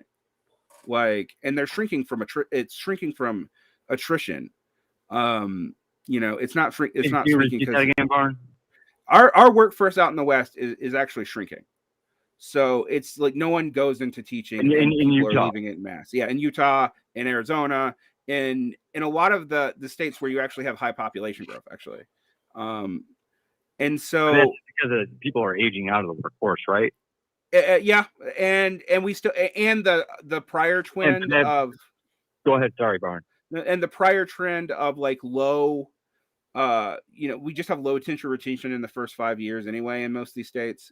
It's now with the aging out and with COVID, we're having we're looking at class sizes of like technically on paper 50, and we've more or less gotten rid of truancy laws, because if everybody showed up, we couldn't even have we wouldn't even be in fire code. And that sounds like an exaggeration, but it's not. And so that's been another problem, is a lot of one of the things I said about the worrying trends of this is we still don't, in a lot of fields, we still don't see young people joining unions in those fields if the unions were already established. And that's very concerning if we're going to depend. Were already what? Established. So so in places that are not unionized, of course, it makes sense. Like, if you can get it, do it. But in places that are already unionized, there seems to be no real urgency to try to get more people in the union. That just doesn't seem to be a concern right now. That is reflected here in Wisconsin. I just don't see that at all. Okay. Do you think it is because they different local strategy or what? Well, yeah, I mean, maybe, I guess. For instance, our union is entirely voluntary. This is after Act 10. You can be a free rider if you want to. And we have, my union represents, kitchen, food workers, safety staff, building engineers, teachers, and everybody else in the building except for administrators, right, who are not in our union for obvious reasons. But we have, I believe, 95% of our workforce there is, and we're also talking about paraprofessionals too, right? They're also union members, right? And that's it's not cheap. Dues are not cheap, but they're used effectively, and we've developed a lot of political power in the city. So one thing that you pointed out there, I want people to listen to. Go ahead. So the thing is that we've also, again, with the whole social unionism thing, a lot of our militancy has built in work with immigrants from Central America, immigrants from Mexico. I learned how to speak Spanish during that point. I suggest everybody else does too. This is not something that's coming from union leadership, right? Another thing is, like, I was hearing Mike Davis right before he died. I know that a lot of people here understand Mike Davis's work. If anybody here works with young people these days, there is a degree of militancy and responsiveness to collective struggle and to class struggle that we have not seen in decades, if not a century, in this country. And I feel like when we start looking, no offense to, Doug Henwood, but, a guy with a pink shirt that graduated from Yale, right? Like, this is not somebody I'm looking to for ideas about where to put my political resources into or put my efforts into. I look at the kids I work with and I look at their efforts in, joining up and becoming a part of the struggle, right? And improving their lives, right? That is where power comes from, right? And I suggest that people look towards their neighborhoods and look towards their daily lives instead of stuff online and stuff, statistics, right? Because those statistics are going to reflect our work that we do every day more than the other way around, right? I feel like the stuff online comment is actually fair. What I might push back on you on statistics, but you're right that they should reflect what we actually do. But there's some things that you said that I want to point out to people because they actually are helpful if you want to talk about how I think we were going to reverse this problem. One, social unionizing is important, but another is the charters of a lot of these unions are very different from state to state and even from district to district. And so, for example, a lot of NEA branches at the state level organize differently than what David is describing. In fact, we've talked about this in the past. In a lot of the Midwest, and I've tried to actually get good stats on this, it's very hard to find. The unions are open to any worker in the schools except for administration. In a lot of the West, and the South isn't unionized. The teachers aren't unionized at all. In fact, in my home state, it's illegal. But in a lot of the West, the unions are licensed employees only, and we have a separate union for unlicensed staff. That's a huge mistake. That means that, like, we have no interest in negotiating for, like, people who have a different contract than us. We're only concerned on our own contract, and that is a dire mistake. And the other thing that we do that I think is ludicrous is administration, which look, as long as admin exists, it has the right to be unionized. But they're my bosses; they shouldn't be in my fucking union. Like, which I know sounds contradictory to what I'm saying, but they are enforcing the contract. Like, yes, they should have a right to have their own contract, but, like, their interests are not in my interest ever. Whereas, right. Yeah. Whereas, like, a lot of teachers unfortunately don't see this, but it is in my interest that, like, the front office workers and the kitchen staff and are very well represented and see our future as a future together. So paraprofessionals too, and safety as well. Right. So ground. Right. So I think you want to talk about the difference in union density. Our union is voluntary. Your union is voluntary. We have less than 20% union density, and you have 95%. All right. And the two things we can say from pinpointing, just talking to you right now, there's two differences. You have social unionization, and you have increasing who can be in the union and breaking up this guild stuff. He also had a huge assault on those unions Bingo. some years ago, which also is going to change the dynamic of how many people want to be a part of something after they had it taken away. And it was a full frontal assault. Most of the assaults, usually the GOP in places that have fairly high union density, they're evil, but they're slow evil. They carve it out bit by bit by bit. You know what they're trying to do here is they're trying to take away dues being able to be paid out of paychecks. Wow. Like, so that we have to pay our dues separately. Because of our effectiveness here in Milwaukee, the Wisconsin GOP ran on legislation. They actually passed this legislation, but it was vetoed by our current governor to literally blow up our school district.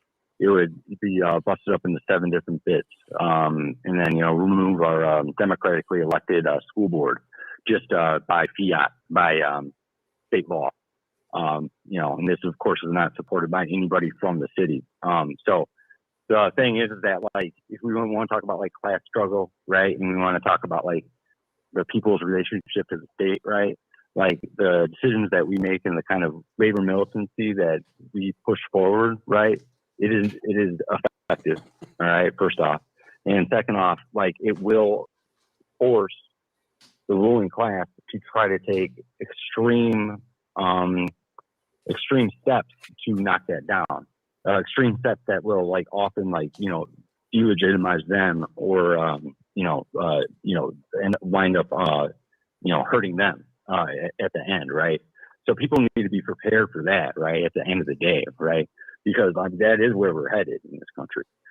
I think if you're going to look at the statistics, what I am going to say, and you should, I think I might disagree with David in that. But what I am going to say is that you absolutely have to look at places that buck those statistics and why. Like, why is exactly right? Like, and so yeah, I was actually going to, part of my thing today was going to talk about what we could do to change this. But one of the things that I always tell people, if you can join a union, you have a responsibility to join that union, but you're going in on fighting modes in most unions. Right. That like, and your enemy is not just your boss. A lot of times, unfortunately, it is union leadership or like a bad union charter. Our union charters to disincentivize things, and also in the case of like teachers, we have to we are fighting the state often directly. So it's right. It's something to consider. But I do think like. I know I sound like I'm down on the TA unions. I want to like talk about that a little bit because for a lot of people in the TAs, this is going to be the most economic stability they have, and it's real bad. Like if you're get sucked into being some kind of humanist, you are likely to have some of the most academic stability you're ever going to have during your TA period. Now that isn't true in every field, and that's why settling up those debates when they get brought up in like one of these contract negotiations seems to be so contentious, is because the incentives are different in different fields within the organization. But one of the things that I have worried about is that from the standpoint of the national union level and getting dues, this is great. Like, and it's great in a pernicious way, because those if you in 6 years, it's very hard to build up an effective union organization that can do social unionizing that isn't really strongly invested and has strong ties to a community, which is why TAs have always been precarious in the past, because they're often from outside. They're only going to be there for a few years. And universities have used them to increase their admin budget without paying anybody for forever. And also the nature of tenure, and I don't want to get into this debate. This is a whole different debate, but the nature of tenure means that you've deactivated a lot of solidarity from the professorate because they're removed from the concerns. And I think that's a huge a huge point of labor, but it's a very small part of the workforce. So what we have to figure out right now, if there is all this frustration and militancy, and one thing I was going to say, and I didn't get to that yet, I do think there's a reason why unions, despite everything I've said today, are more popular than they've ever been, because people are trying to figure out how to organize their lives collectively. They know that they don't stand much of a chance alone, yet most of their life is structured in such a way to encourage being alone, which is why we have this problem with, we talk about the online problem. That's structural throughout the society in some ways right now. It is sack of potatoizing us. But at your workplace, that is the one area of a lot of people's lives that you are necessarily social. Like, and for some people, it's like literally the only spot left. Like how many people do you know that their primary social organization is their job? Like, it's scary, but I know a lot of it now. And also, when you think about how much hours a lot of people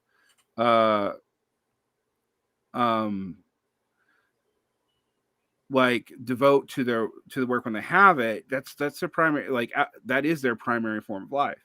So it makes sense that people know that they need this, and this is the one area where they haven't been totally, ironically, even though they are literally being commodified by being there, they aren't commodified as consumer producers or any of that shit.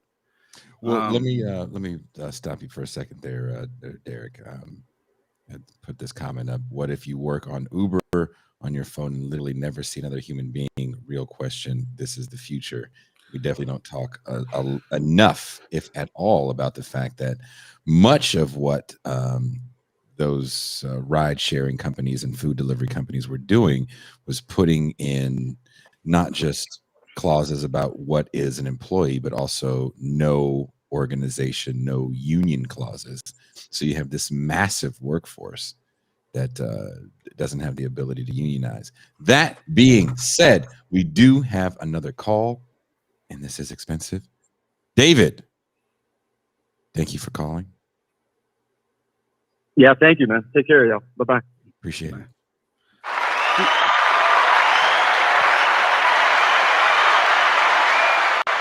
So, Varn, I know you've never been on a call-in, I think, but there's a 4-second delay. So sometimes when someone says something, they're not going to hear you for 4 seconds. Pascal, before I bring in the next call, do you have anything you want to add to that what I thought very good exchange? I thought it was a very good exchange as well. I'm Facebook friends with David Eppish, and I really appreciated his commentary. I really, I like the shots. He took some shots at Doug Henwood. I was like, wow, damn.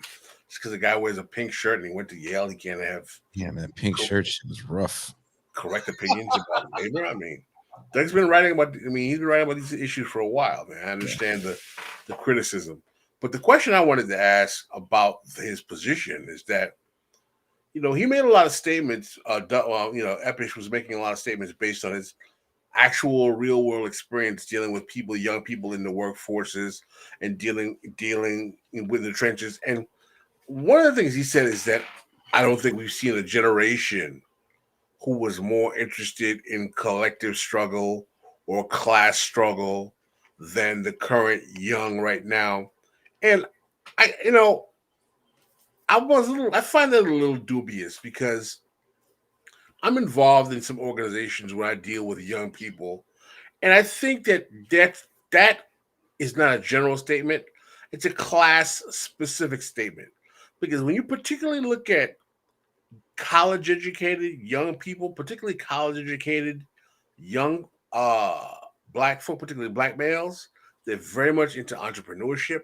They're very much into Bitcoin. They're very much into capitalism. And if they are not interested in unions, they're also very much into a lot of this men's right activism stuff. And I find it hard to believe that the consequences and the problems we're seeing with a lot of young men, particularly with the rise of this incel phenomenon, indicates that they are leaning to some kind of left collectivist union movement kind of, ideology. And I think many of them actually are developing more reactionary types of thinking. And that might be a class project, but I'm not as convinced in the whole, Generation Z will save us now because they're ready to carry the hammer and sickle into the next millennium argument as much that Dave was passing off. I think that Varn, who's a teacher, can speak to this more than anyone else. Well, to be fair, Dave's also a teacher. We are distant union brothers. That's how we know each other, kind of. Also through Left Media, but I think it's actually very variant depending on where you're at, and it is classed and in cities. But one of the things I'll push back on a little bit is that the current generation kind of feels like it's going to be in hustle mode. And so there's I think in a lot of people, there's a double movement, one towards wanting more collective action, etc., wanting more collectivization. And I actually, we could talk about Black young men. I get really uncomfortable talking about like specific subdemographics and generalizations, but I actually think there are some things going on there that are specific. But I also think there's this feeling like there is no collective work for them. They're going to all be Instagram influencers.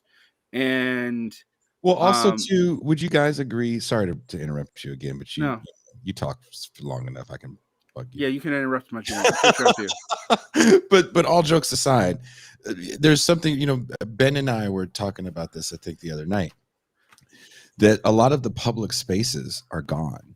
Malls are gone. Totally gone. There's a lot of distance learning now in this COVID era, this current COVID era. So literally my job, and it doesn't work very well, but that's a whole other thing. Right. And so collective thinking is kind of just gone anyway, because anything that we want that we would have to go to a public space and meet people at is gone. I can get in an Uber and get to where I want to go, opposed to getting on a subway train or a bus. And sometimes it's cheaper than a subway train or a bus, depending on what city you're in. Like I said, the meet space of a shopping center, even if you're not buying anything, that's definitely where I met people that didn't go to my school and made friends. Even going to the record store, again, to just hang out and see what's new. All that stuff is gone. So meet space for people, I think, is just a dead scene. So of course, I want to add to that. Yeah. I have a friend to echo what you're saying. Mm-hmm.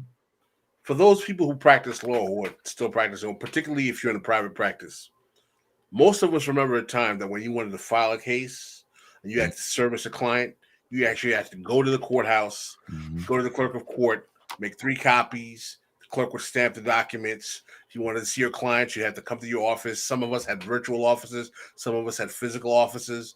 All of that stuff. If you had to do closings, you had to have people come to the office, sign all the documents. You had to have FedEx pick up the documents. I have several friends of mine who are private practitioners right now practicing law. Everything is digital. Everything is virtual.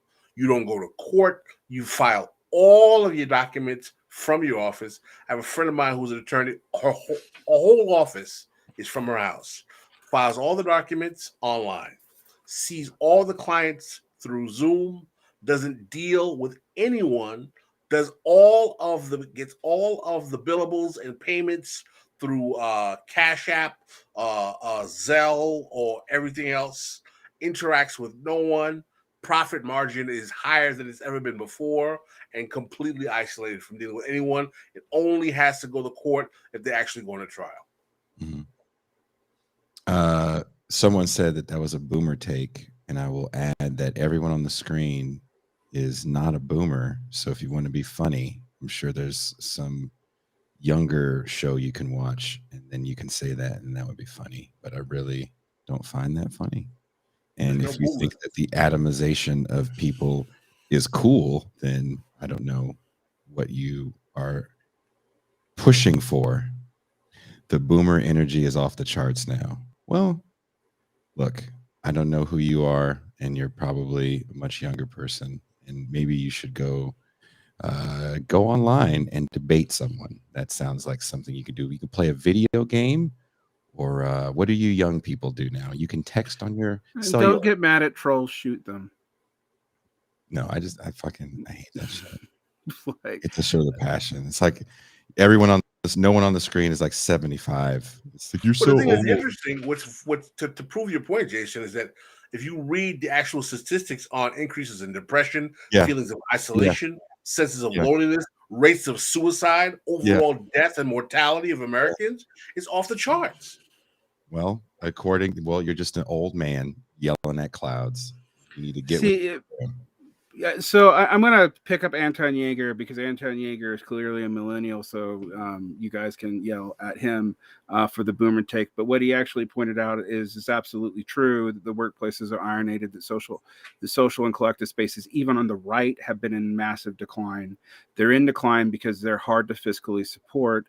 The reason why they're hard to fiscally support is that infrastructure has been effectively automated, which is actually, if you want to get to why I don't talk about the PMC all that much, is because I think the P and the M and the C are separating, because the P is automatable and the M is a tool of capitalist control.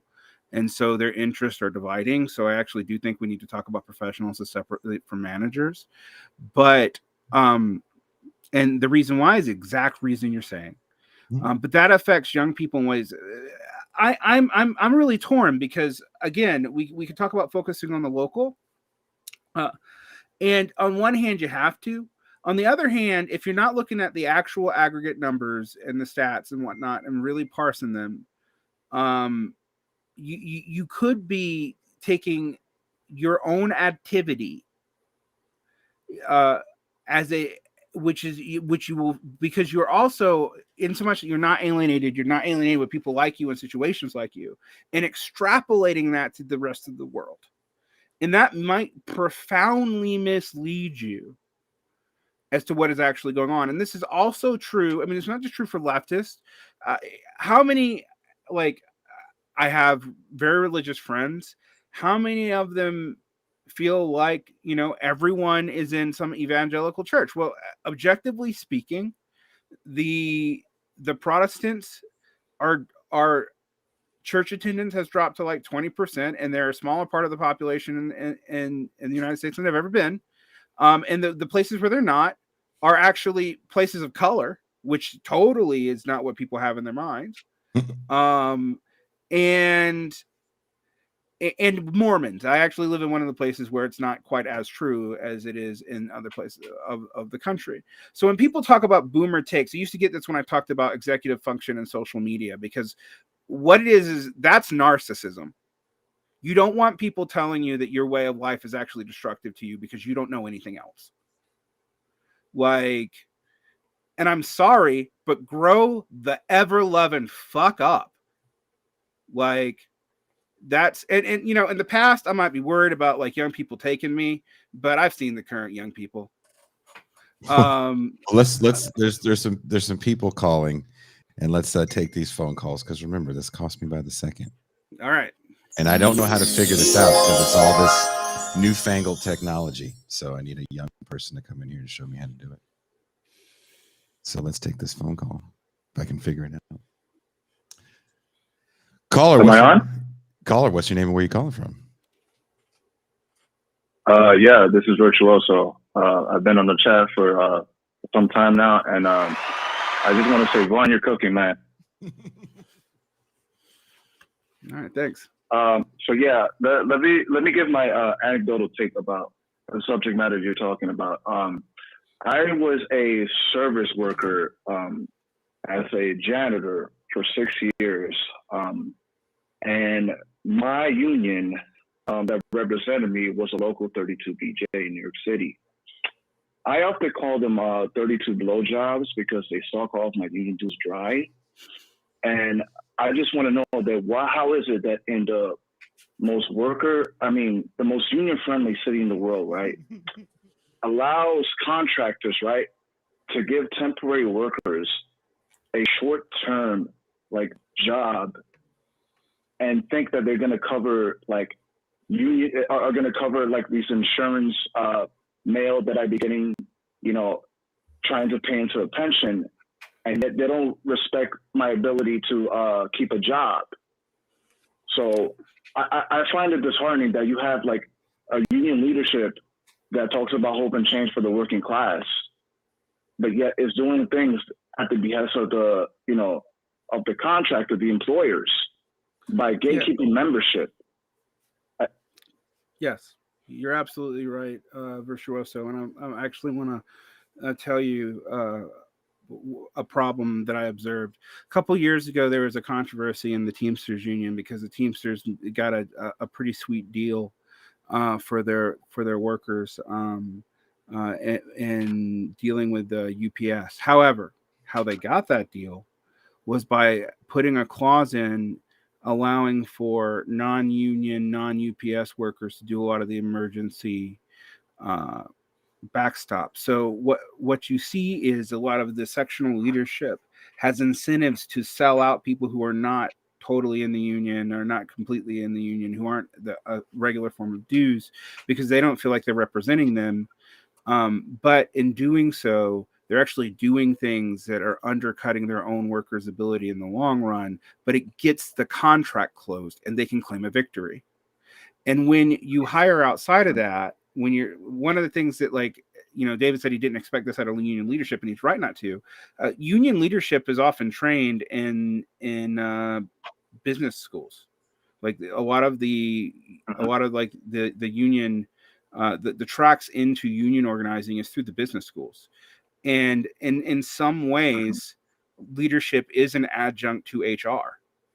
And if we don't deal with that when we're dealing with the union movement, we are setting people up to fail.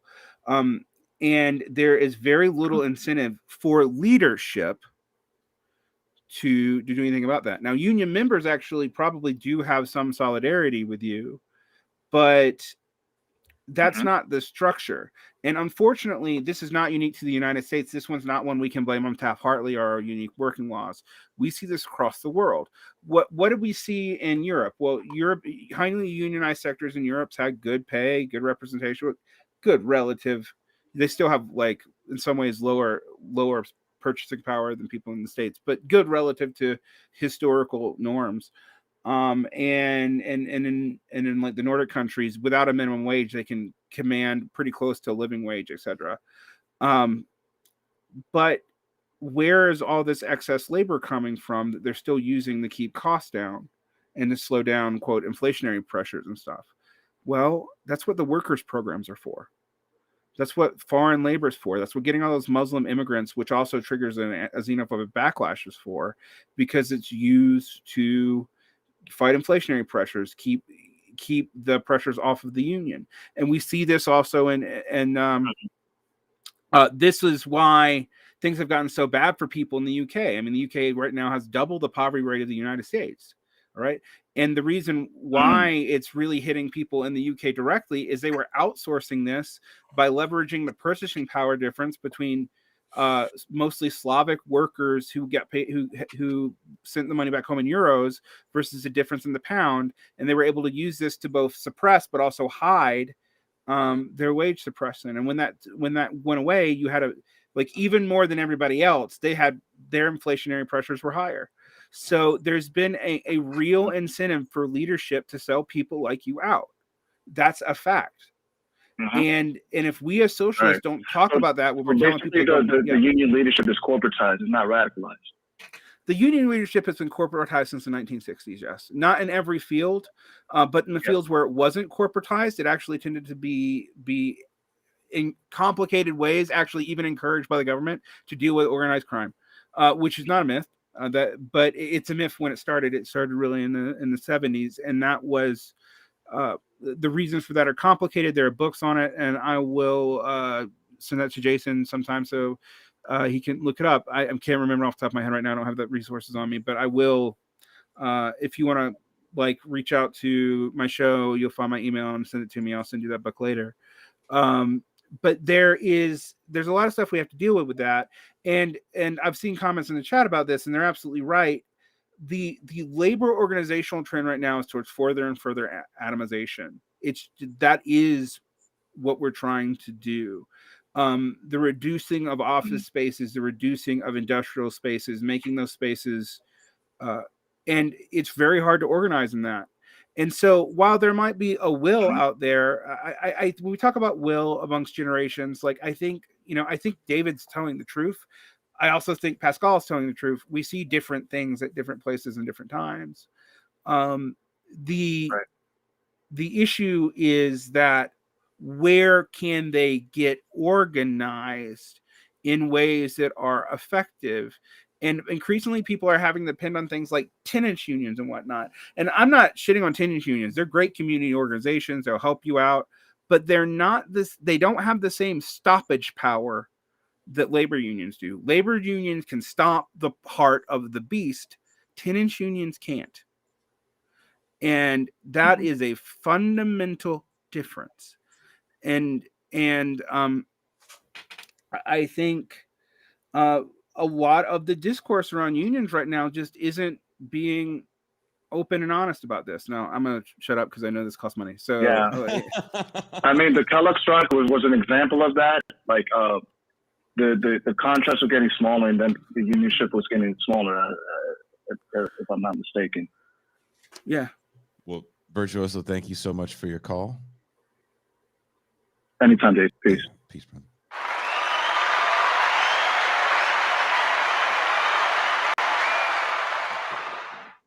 And see, this would have been so much smoother had MT not been playing Ferris Bueller and hanging out.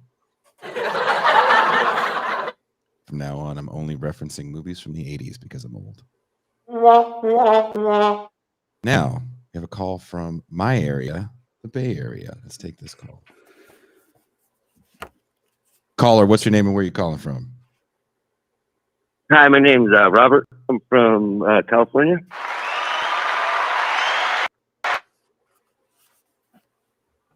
So my question is that the way the economy is organized right now, would it really be possible to have good unions in sectors like Starbucks and Amazon and just more public-facing service sector jobs, if that's really a feasible thing? Are you saying nationalize Starbucks and Amazon or unions in Starbucks and Amazon? Union. Oh. Okay. Like have good, go ahead. Appropriate pay for where you live, jobs in those sectors. Okay. I'm gonna bracket out Amazon because Amazon actually is a place that would make sense. Those factories are high density with employment. You're representing a lot of workers at a time if you get a good contract, and they can actually shut transportation down. So if you can't move the industrial heart, you can shut down the veins, right? So they're in a much better position. However, we still don't have that many Amazon United shops yet, and those contracts are not completely worked out. So we don't really know. So there, strategically, it's an easier battle. And its leadership is younger and they're independent. There's a whole lot tied into that. That's good, but it is still yet to be seen what we're going to see there. With Starbucks unions, it's much harder. Now, I'm not going to say it doesn't matter because leadership is clearly fucking scared, but they can also use it to drive sales depending on how they spin it, and they can do both. Like they can be fighting the union and actually also talking up their progressive values to get people in. Ethics in our consumer society is a illusionary paid for luxury item, right? Like think about like organic food's fucking expensive. We always associate that with like really obnoxious, fairly high wealth people until you get to the true brackets because it is commodified. The ability to have ethics is commodified. To make ethical consumer choices is commodified. So that can be played off by management just as easily as while they're simultaneously suppressing. The structure, however, makes it harder. There are legal structural problems, and there are, and we all know we're not going to do anything about the legal structural problems because the Republicans now have Congress. That's over. And we didn't do much about it during Biden's administration, except for getting a better NCRB board. So getting better people appointed to that board.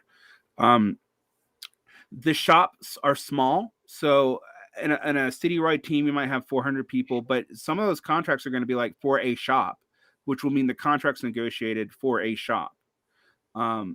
If you know how the Burger World in Portland went, which was a very small boutique labor organization in Portland, it almost took a decade for those workers to get a contract, and they had very unattractive clauses, which also meant that a lot of the workers who started the unionization movement in Burger World weren't there for when it ended. All right, and they can drag out these contracts a long time. So the answer to your question is the odds. I'm not going to say no, but the odds are not good at all. And that's because I've seen is all the unionization that isn't happening, or areas that have been union and then gone non-union. They face the public, or that the consumer has to basically pay for what they're getting. So there's no way to like spread the cost out. Like for instance, houses, all residential housing in California, or most of it, used to be union. None of it's union now. Solar industry, they are a newer thing. It's never been union. So it seems like that's a real problem, and I don't know what you would do about it. Yeah, I so this is one second before you answer that, Varn. 1 second. Robert, thank you so much for your call. Appreciate you, brother. Thank you. Peace. You want to answer that, Derek? Yeah. So that's the long-term trend that's worrying, is that in areas where there's still new businesses have a much lower chance of being unionized. There is some advantages to that, in that you're not going to deal with the same sclerotic union leadership when you do have a union push, like we see with Amazon United. And Amazon really is different than most of these other scenarios. But there's a reason why it happened in New York and not Alabama. Like there's a lot more stuff that can be done but Amazon can do to like move stuff around easily and punish municipalities and break up things totally within the bounds of the law in most of the continental US. New York, even conservative Democrats will make obeisance to union stuff. They were better, for example, in the railroad strike, even though you wouldn't expect it from the rest of their policies. But then you run into the problem that we were just mentioning before, and that problem is that the unions themselves have reasons to deal with temporary workers to get better, quicker deals with their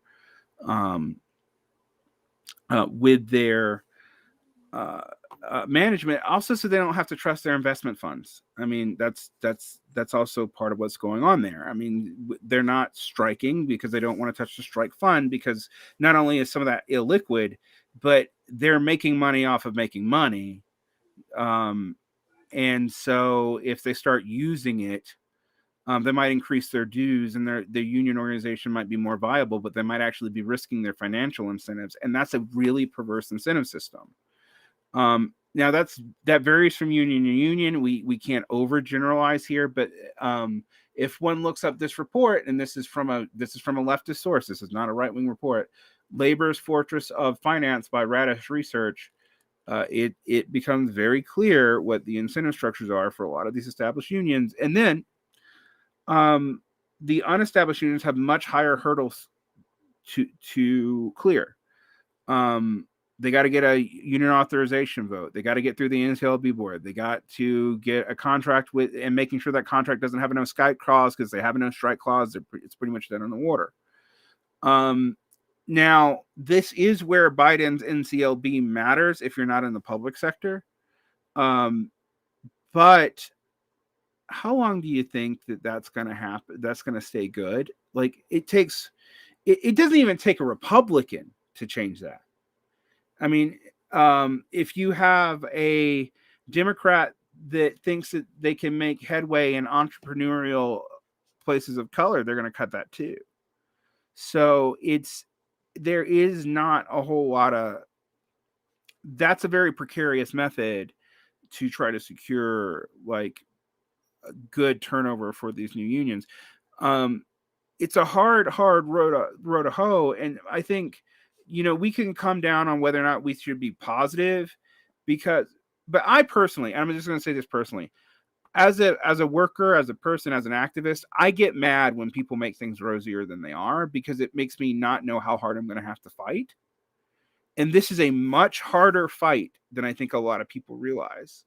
Now, if you're underground and you're dealing with people and you're in a union and you have high union density, it's maybe it'll feel very different for you, and I think that's legitimate.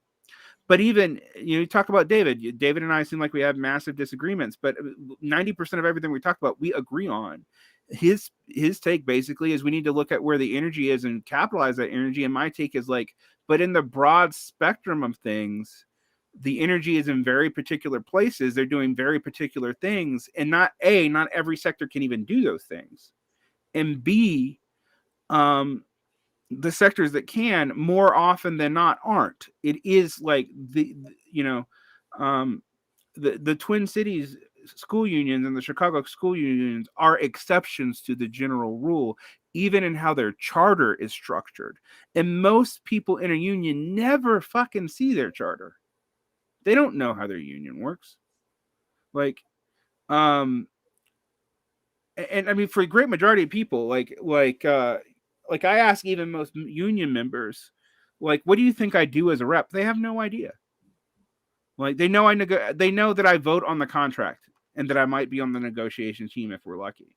And that's all they know. Some of them, I've literally have teachers who did not know they were under contract, because we don't sign a contract every year. And in fact, there's some laws in a lot of Western states that we're held to our contract if it's even not negotiated on. So we can't quit our job even if we don't have a contract without penalty.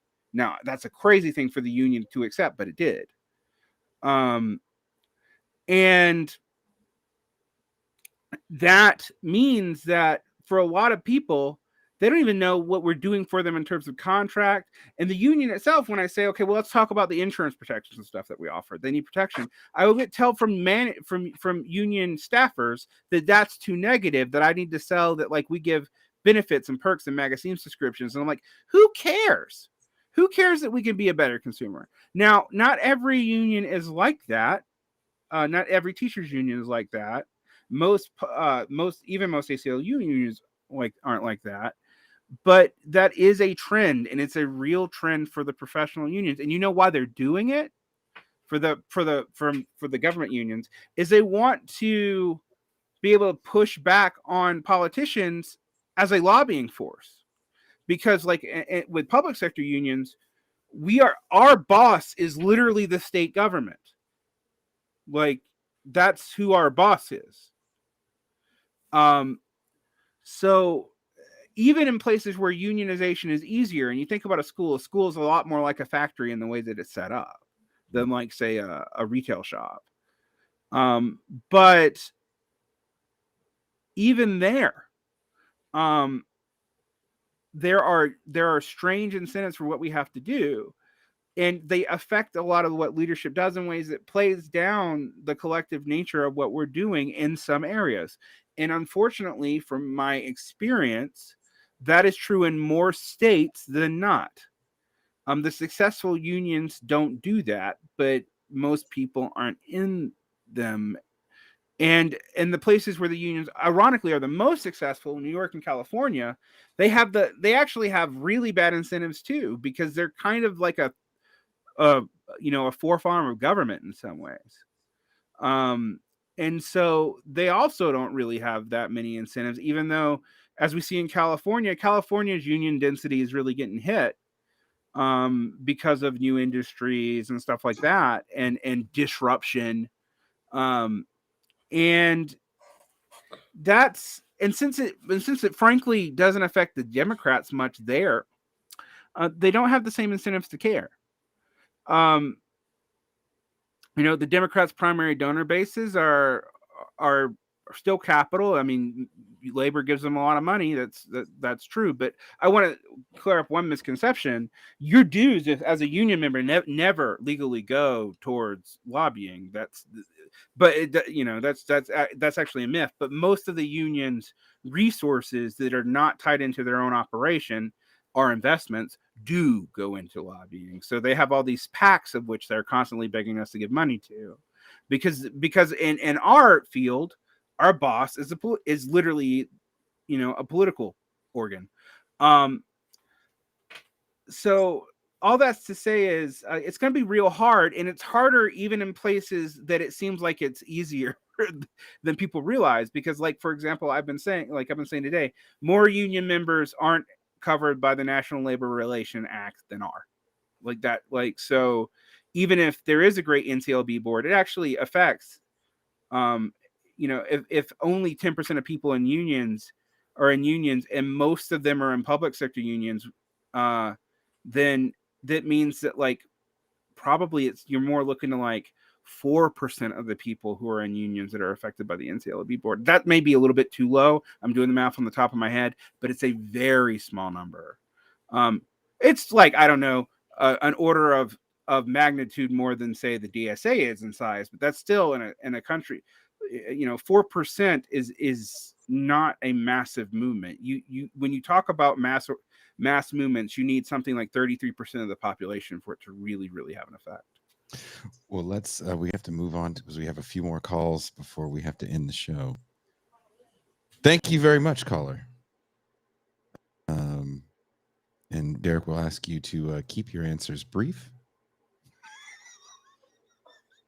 Okay. This next caller is someone that we all know in real life. Caller, what is your name and what do you do for TIR? Good morning. Well, actually, it's good afternoon by now. Hell, this is a long-going show. Hey, everybody, this is Jeremy. I don't know, chief film projectionist, more or less, and occasional live show. It's Jeremy Salmon. We met him in LA. Hey, what up? Calling from Portland, Oregon. Sorry to hear about that. Yeah, real quick. Quick note. I just drove past somebody tagged a building with abolished bedtime. So that's Portland, Oregon for you. Anyway, two quick questions. Well, one quick question, one not so quick. But the first one was about, because Derek, you've been talking about this, especially lately a lot, but in terms of, I guess, like less safety media coverage, who actually is worthwhile following on this? Like, you mentioned Henwood, and occasionally in these times they hired Amno as their labor reporter, and he's pretty decent, I hope, because I've been following his stuff from Stalker. So I'm kind of curious, like, who out there is not just like the raw stats and the BLS and everything, but who's actually covering this and like kind of contextualizing it for folks. And the second question, which is not even be a colder show, but this is something that kind of percolating, especially got touched on in the first half an hour of the show today, is the kind of some of the problems that we are seeing with a lot of the more, I don't know, activist kind of disconnection from street movements.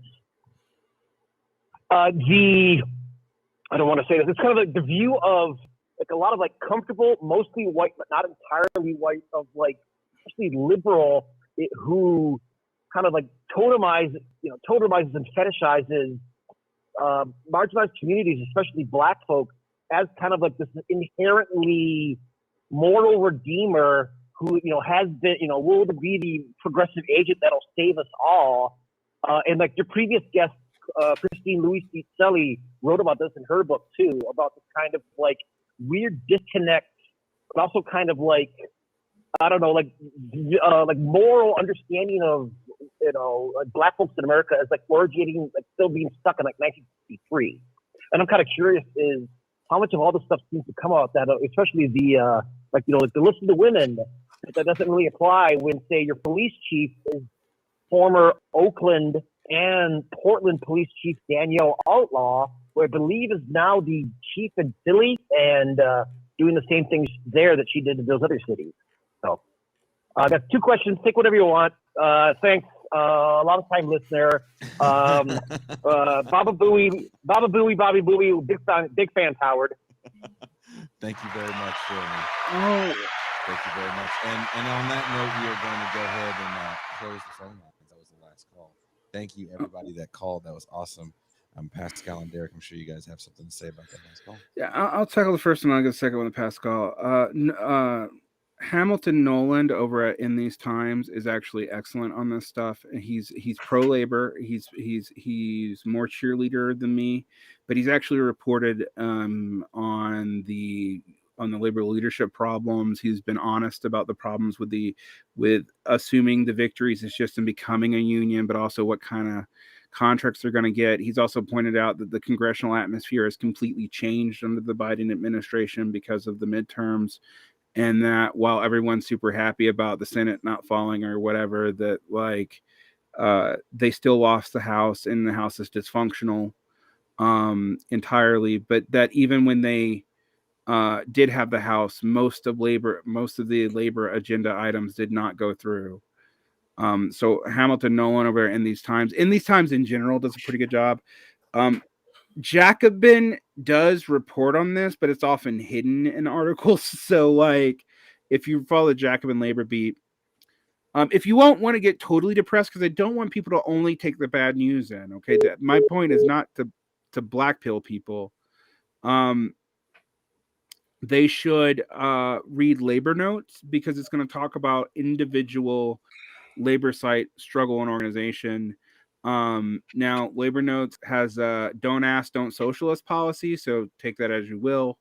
But it is still a good source for like trying to figure out what contracts are being won, where people are selling people out at. You can get that from Labor Notes and a few other labor reporting outlets.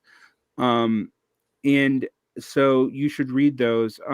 Henwood is good on the numbers. I don't always entrust his interpretation of the numbers. For example, he wrote an article about the Great Resignation not happening in Democratic states, and then like bracketed out that it did happen in California, which I'm like, well, so you're gonna skip the biggest Democratic state, like, and stuff like that, like, So, but his numbers are usually sound. I would sometimes question his interpretation of them. Like, that's where the pink shirt comes in, I guess. The other place I would say, guys, you guys need to read the business press, and you need to read it critically. Like the business press often tells itself the truth, and I say this over and over again, but it doesn't say it in ways that leftists understand. Because it doesn't speak our language and it's not meant to. But once you know how to read in between the lines, I tell people all the time, like, go read the Financial Times, go listen to Patrick Boyle. Like, yes, they have pro-capitalist glosses. Ignore that part. Listen to the stats and the numbers and the actual political situations because they have power. They have less incentive to lie to themselves. All right. And that's important to understand. Don't listen to explain what. Listen to their how and what. Don't listen to their why. Their why's bullshit. But the how and what's important. We often don't understand the how and what and then talk about a why before we even really understand what's happening. On the second part, I'm going to defer to Pascal. Yeah, the second part he was asking about how liberals usually dispatch of race to create the illusion of what Harold Cruz would say is the belief that Black people are always storming the barricades ready for revolution or the most progressive faction, What the biggest problem with that is that what that often does is that it gives people who are members of the black political class cover to implement the more reactionary politics that is within the purview of the Democratic Party. A perfect example of that is Barack Obama. George W. Bush dropped bombs and droned people. Obama did more and got away with saying, I'm pretty good at killing people, which he literally said. Because people will believe, like, well, he's the first black president. He can't be as mercenary and murderous as a George W. Bush. Because people impute this kind of super kind of touchy-feely humanity on melanated skin, and if somehow it doesn't have the ability to be as driven by greed, desire, power, envy, all those other things, which is ridiculous. It's basically racist because you're denying black and brown or other people or women or gay people the actual agency of any other human being to do not only good but actually bad. And I think one of the worst examples of this whole kind of like trust women is like, would you really want to trust Hillary Clinton in Libya? Yeah. You have to listen to them. That's the only way the conversation is going to change, and then everything changes because they have feelings, and you're ignoring their feelings. I would take it a lot more seriously if we were like talking about trusting working class women, but always trust women seems to be trusting somebody who's powerful or married to someone powerful. Like, yeah, like that, like, and even then, like, even, I would say don't completely trust anybody, but we're often talking to we're talking to the wrong people. And Pascal, you just mansplained to women by doing that. Well, I do believe you should trust people based on if they're worthy of your trust, not Right. because of their identity. 100%. And that's also true for working class people, by the way. It's not like, there is a socialist adjacent to this where like working class people do nothing wrong and they have no social pathologies. Yeah.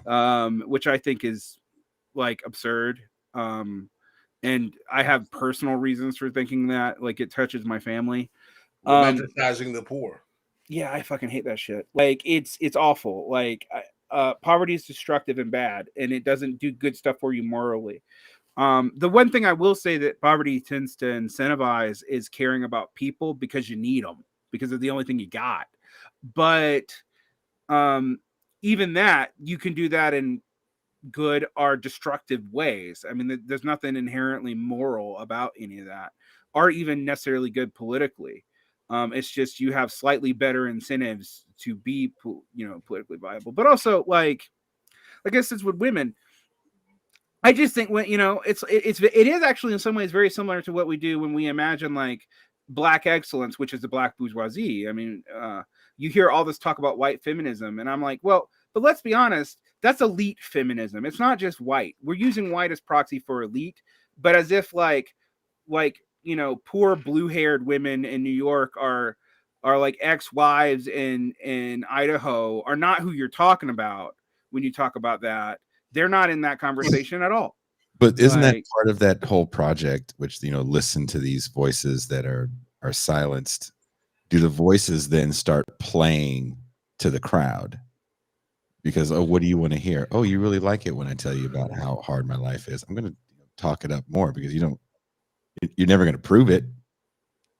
So yeah, my mom sold me when I was 5 and I lived this horrible life. You have to listen to my voice. Yeah, I think,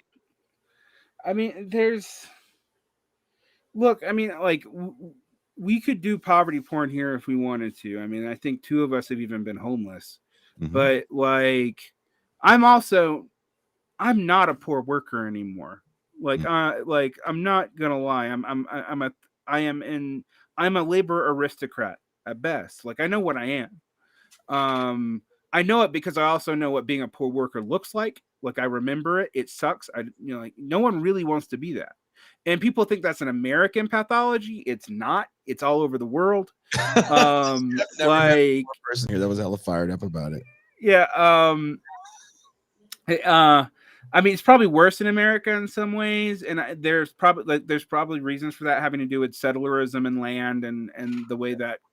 But I've seen it everywhere on Earth. Like, no one like I will say this, for example, there's a lot in younger people. There's no longer the same shame in being working class. But I can tell you weirdly that the only time I meet people who brag about being working class are usually amongst leftists who are in some of the most, quote, privileged, unquote, sectors of the working class. And are they bring up like, my grandfather was a union worker. I'm like, but your mom is like on the donor of trustees at a hospital. Like, don't pretend anymore. And like, yeah, half your family's from the working class, but the other half married up. So like, and I say this because it's a sociological phenomenon. When I'm around leftists, I wear my working classness as a badge of pride, right? But it's taken me years and years to be comfortable speaking anything like the way I spoke as a kid, because I associate it with social pathology, with poverty, with being fucking stupid and being disrespected and being seen as a big, fat, useless waste of time.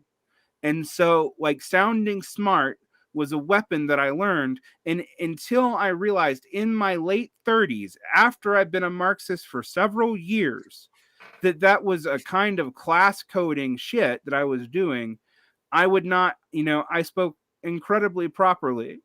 And I still don't have my natural accent, like, except when I say water. And I'm kind of ashamed of it, but that's just because that's my natural accent. You got to pull it out of him. If we hang out with Derek long enough, that didn't sound right.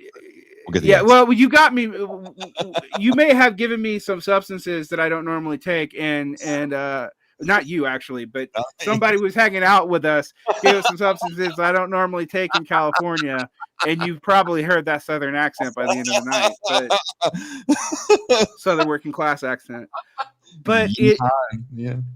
But I mean, I think there's a lot of this where we use the symbol of a thing to hide what's actually going on. It's really easy with race, because that's what America thinks its primary sin is. And in many ways, sure, I mean, that's what makes it worse than a lot of the other capitalist countries, but it doesn't mean that everybody else isn't awful. Like, so yeah, anyway, it also enables things like Wilderson's Afro-pessimism, right? Like, his I wonder if Frank Wilderson would want to be an Algerian in Paris.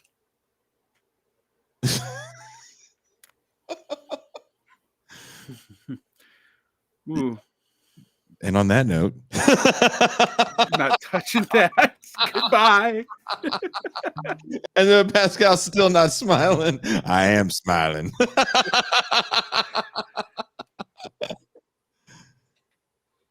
I mean, what do you think about that, Pascal, before we take off? There's a higher rate of incarceration amongst Algerians in Paris than there are black people in the United States. But black people are the bottom of the totem pole of the world. Yeah, anyway.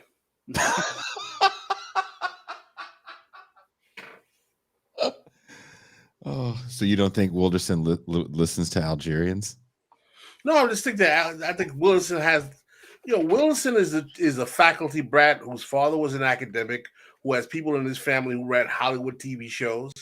Basically, he's traveled all over the world. Went to Dartmouth. He's a member of my fraternity. Petite bourgeois Negro who's fronting like, woe is me.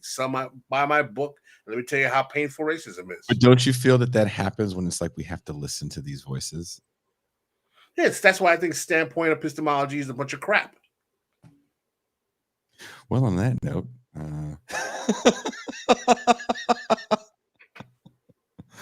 no one here will ever be speaking at a university. We've already spoken at universities.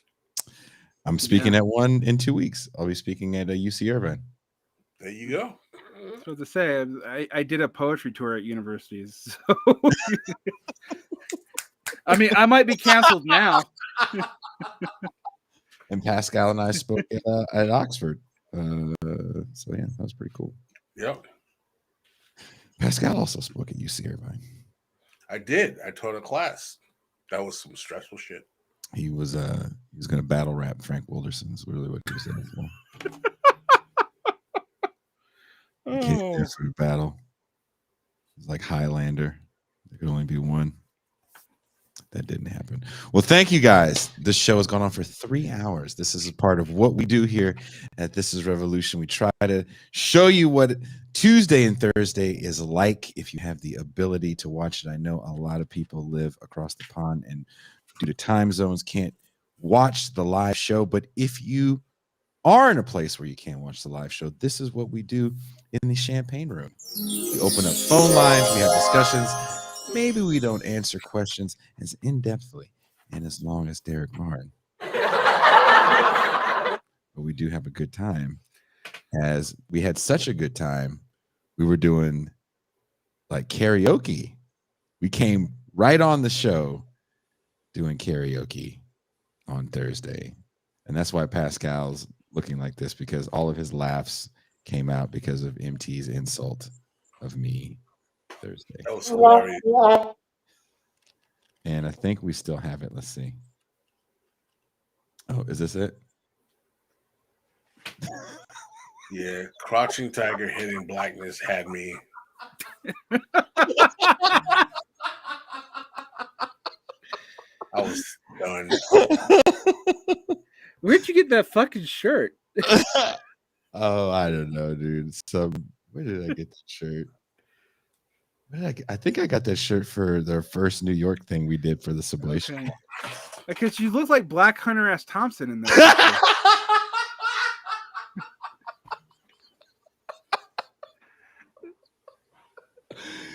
I'm sober, Hunter S. Thompson. That's what I am. Hunter S. Thompson was black and sober. So you might still be alive. Yeah. There's someone named Toto now in the chat, which I think is the greatest name ever. And if this was actually in the champagne room, I would totally leave the show with playing Poor Georgie. Because I fucking love Toto. I say Toto then, Toto now, Toto forever. You just did a George Wallace. Okay. Or a Hakeem Jeffries. Oh. Israel today, Israel tomorrow, Israel forever. Oh, the levels of wrong. He said that. He said that. I know. Hakeem Jeffries, I know. Oh, So wow. He has a Muslim name. His name Hakeem is a Muslim name, and this fool has enough to be such a bootlicking fan of the Zionist lobby to be going out Israel today, Israel tomorrow, Israel forever. I was like, man, that's like meta bootlickery because it's also invoking George Wallace. Like, why the fuck would you do that? And he gives a speech on the House floor, literally plagiarizing. Allegedly from Jesse Jackson. And I believe that the Republican, going to the alphabet. I was like, Jesse Jackson did that in the 80s, dude. Also, someone in the chat, because we play this back for the audio, you can't see some of these things. There's someone in the chat that said their father gave them coffee creamer as a dessert. We were talking about poverty. Oh, damn, Because what did Wu-Tang say? Life as a shorty shouldn't be so rough. That is the official. Like, you're officially the poorest person. That's worse than government cheese. At least government cheese is actually cheese. God, that's awful. I'm sorry. Coffee creamer, because all I can picture is the powdered coffee creamer too. Like, not even. I mean, at least I ate fried bologna and shit. Like, I know. Just giving your kids coffee creamer and chopping up his lines. Oh, poor kid. That poor kid. Okay, we've done enough. Let's be out. Thank you guys so much. 3-hour show. So 2 hours of free. If you like what we do, please hit that like button. And we are out.